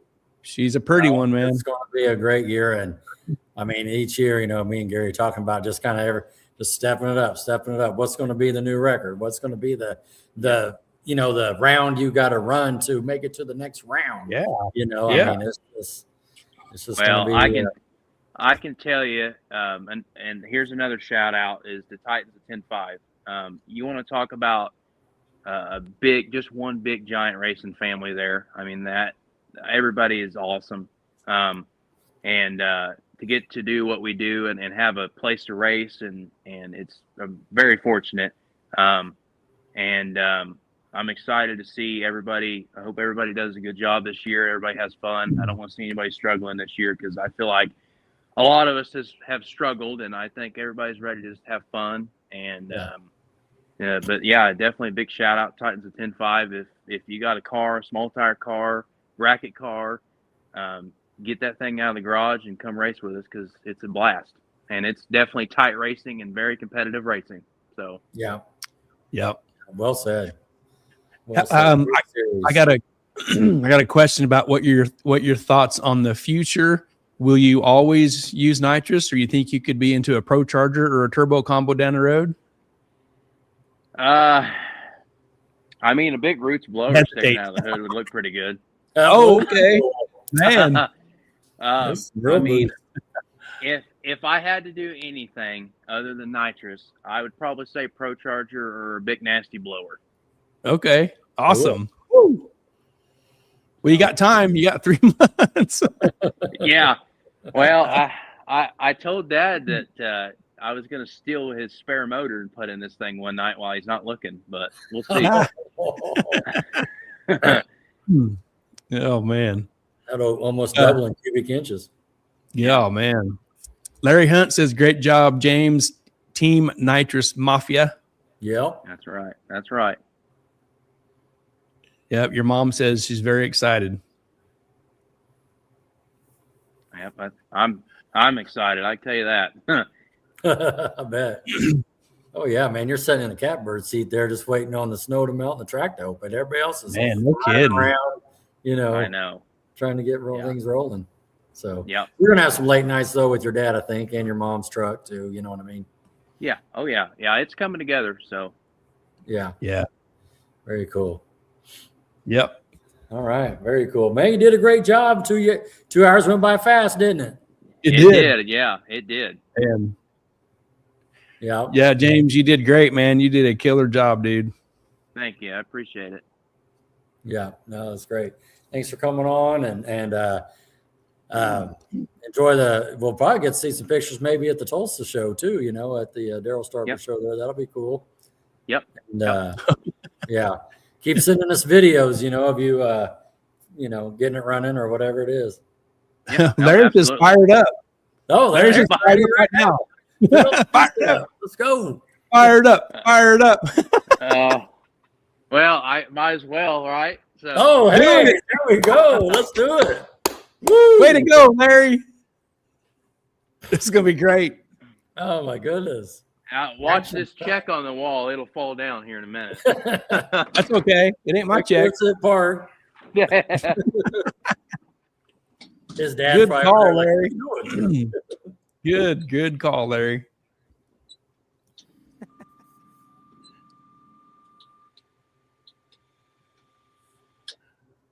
Uh-oh. Battery's dead. Oh, it might be. Hey, Dad, the starter button's not working. Get a screwdriver. Jump that solenoid. Solenoid. Well, I guess she don't want to be heard in front of everybody. She's kind of camera shy, I guess. She's a little shy. She's a little shy tonight. Yeah. Shy. Oh, man. Well, it was a nice thought, Larry. It was. It almost happened. Man, it's gonna be rowdy. Oh my goodness, those zoomies. You know what I mean? Woo! Yeah. She's camera shy tonight, I guess. Gary with the little turbo like we got. We won't be able to do the burnout at the same time. Little cute little turbo. Yeah. You want to be that thing next to you. Jeez.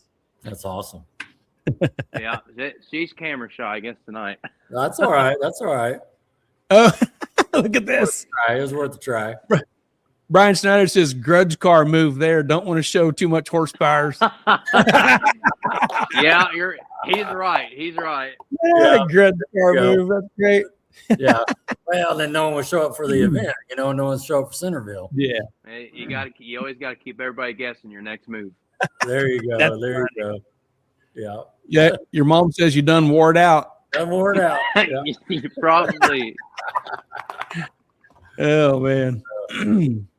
Yeah. Good stuff, man. What a great show. Thanks for coming on. Yeah, absolutely. Anytime. All right. Your dad's going to check it out. Yeah, he is. Yeah. Is he going to get it fixed? Unplug it, plug it back in. There you go. It's just like a computer was rebooted. Yeah, I've started it so many times and I don't know. It just won't. Yeah. Well, that's all right. So a little camera shy. Yeah. Man. All right. Very dang good. it. Good. We'll get it all shined up for the show. And then post that, the big horsepower numbers there on the dyno with Wes. And absolutely. What Gary say, 2.5 months or something? Yep. Something like that. April 17th, 18th. Springfield. Or Centerville. The snow and this. Oh, it's a fuel pump. Yeah, hey, what about the starter button under the car? There's still race cars is all I gotta say. Oh yeah, I know. We know the deal. Yeah, race cars. You gotta love them. Yeah. That's all good. This could be like the final round in the staging lanes. Shit, it won't start. Bah! Yeah, this could have happened on the final round of the stage lanes. Never know. Never know. Yeah. Very cool. Well, all right, you ready to call it, Gary? You got any more questions for James? I don't, man. You did, man. James, this is so much fun. You did a great job, dude. Thank you. Yeah. Thanks for coming on. We're reaching out and checking in, sending the pictures over, all the background work. People don't know what it takes to put one of these shows together. So we appreciate all your effort and coming on. Absolutely. Yeah. Oh, did you see Kurt and Shelly? Kurt says you're on the 2-minute timer. Yeah, 2 minutes. Got to get it started. Oh, man. I might crawl underneath there with something to arc on the starter to start. See the screwdriver down there. Yeah. Oh, man. You tell Russell and Debbie hi for us. Yep, absolutely. Yeah. All right. All right. Take care. Cool. Yeah, you too. Thank you, guys. James. Man, thanks for your time, buddy. We'll see you soon. See you guys. Very cool. Very cool. What a great show, man. That was great. In the catbird seat, just waiting to go to the car show, waiting to go to the hub dyno. You know what I mean? Kurt says a hammer. Get a hammer. You to beat on that starter. Yeah. Speaking of 700-pound doors, that thing lost his car lost 700 pounds, right? Woo! Man, no kidding. Dude, and that bag is fast. That Camaro was just gonna be incredible, man. I'll still be stuck at that 3,000 pound range. Woo! Yeah. Man, me my fat car. Golly. Very cool. Oh well. Yeah, Yep. great show. Good. That turned out Yeah, good. he was fun. Yeah. And don't forget, next weekend's the Super Bowl. Super Bowl. Then the weekend after that, we're going to talk about Mount Hamilton Ford Open House with Phil Nightingale and Nick Ballman coming on the show. Nick. And then, maybe by that time, you'll have Little Red Wagon back with the Suburban engine. And man, it's by then it'll have to be close. I suspect. I even see right there. I'm pointing. Yeah. Those are my front tires. They was stashed up in the overhead rack. Yeah. I even drug them down today, just so they're in the hot box ready. There you go. Ready to load. So yeah. I would suspect within 2 weeks. Oh yeah. I'll get that call. Pending weather, the weather won't get crappy again. And what this week, if it's staying in the 40s, 50s, all the snow should roll out as long as nothing comes back through. You know what I mean? Hook that trailer up to that red Ford and head north. Yeah, and the street needs to be kind of clear too, so I can get the dang car out and get it pointed up the driveway to pull it in. Yeah. So yeah. Hopefully it'll get past us. We'll see if we have another snowstorm in February. I don't know. Well, riffles are talking about here the next snowstorms. Man. Oh, Doug says that's light, Gary. Mine's 3,500. Man, mine used to be 3,500. Then I got it down to 3,400, and now I think it's about 3. Yeah, there you go. Woo, it's still heavy for a Mustang, but that's all right. Yepper. Let's give a shout out to these partners again on our way out the door. Sounds good. Pull it up here. Shout out to Titans of 10.5, the fastest small tire series in the Midwest. CMB Chuck's Metal Buildings and Construction, Harry Street Carpet, Ozark Raceway, Mobile Recon Mobile Detailing, Sandland Iron and Metal Auto Salvage, TNS Race Cars, and Ultra Color Collision Repair. Thank you so much to you guys for being great partners and coming on board with us in 2026. Thanks a ton. Ginger made her little debut. She's been sitting here nesting the whole time. She's been a good girl tonight. Doug Perry says, great show, guys. Thanks, Doug. Thank you, Doug. Ginger says, great show, too. Whoop, right, whoop. Ginger? Ginger.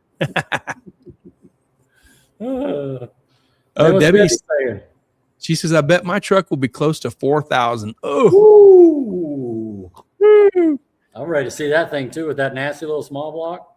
Man, don't let that small block hear that number. Gee whiz. Oh, man. Man.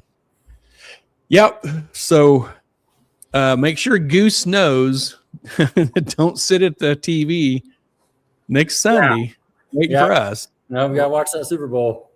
We're going to be, I'll be watching the Super Bowl game with my son. There you go. Yep. We'll do that next Sunday. Then come back with Phil and Nick and have a good talk with the open house coming up. That'd be cool. That'd be cool. Plus, we've got some others lined up too, right? We reached out to Scott to see where he's at. We reached out to Kurt Riffle to see where he's at. And so we're getting them lined up through February, trying to get everybody's timing to come on. So it'll all work out. Yep. Gary, I lost you again. I know. I see how I'm a little black screen there. There we go. Weird. You're back. No, what's we can still hear you all the time, but you don't need to see me. That's all right. Debbie's pulling for the Seahawks. Seahawks. Yeah, my son asked me. I said, "You want Super Bowl?" He goes, "Yeah." He goes, "Who do you think's going to win?" I said, "Seahawks, I guess." Yeah. So. Oh. Goose says, "I'm just going to watch Larry's podcast." And I've watched that like 3 or 4 times. That was so funny. It was hilarious. Yep. That's right. Yeah.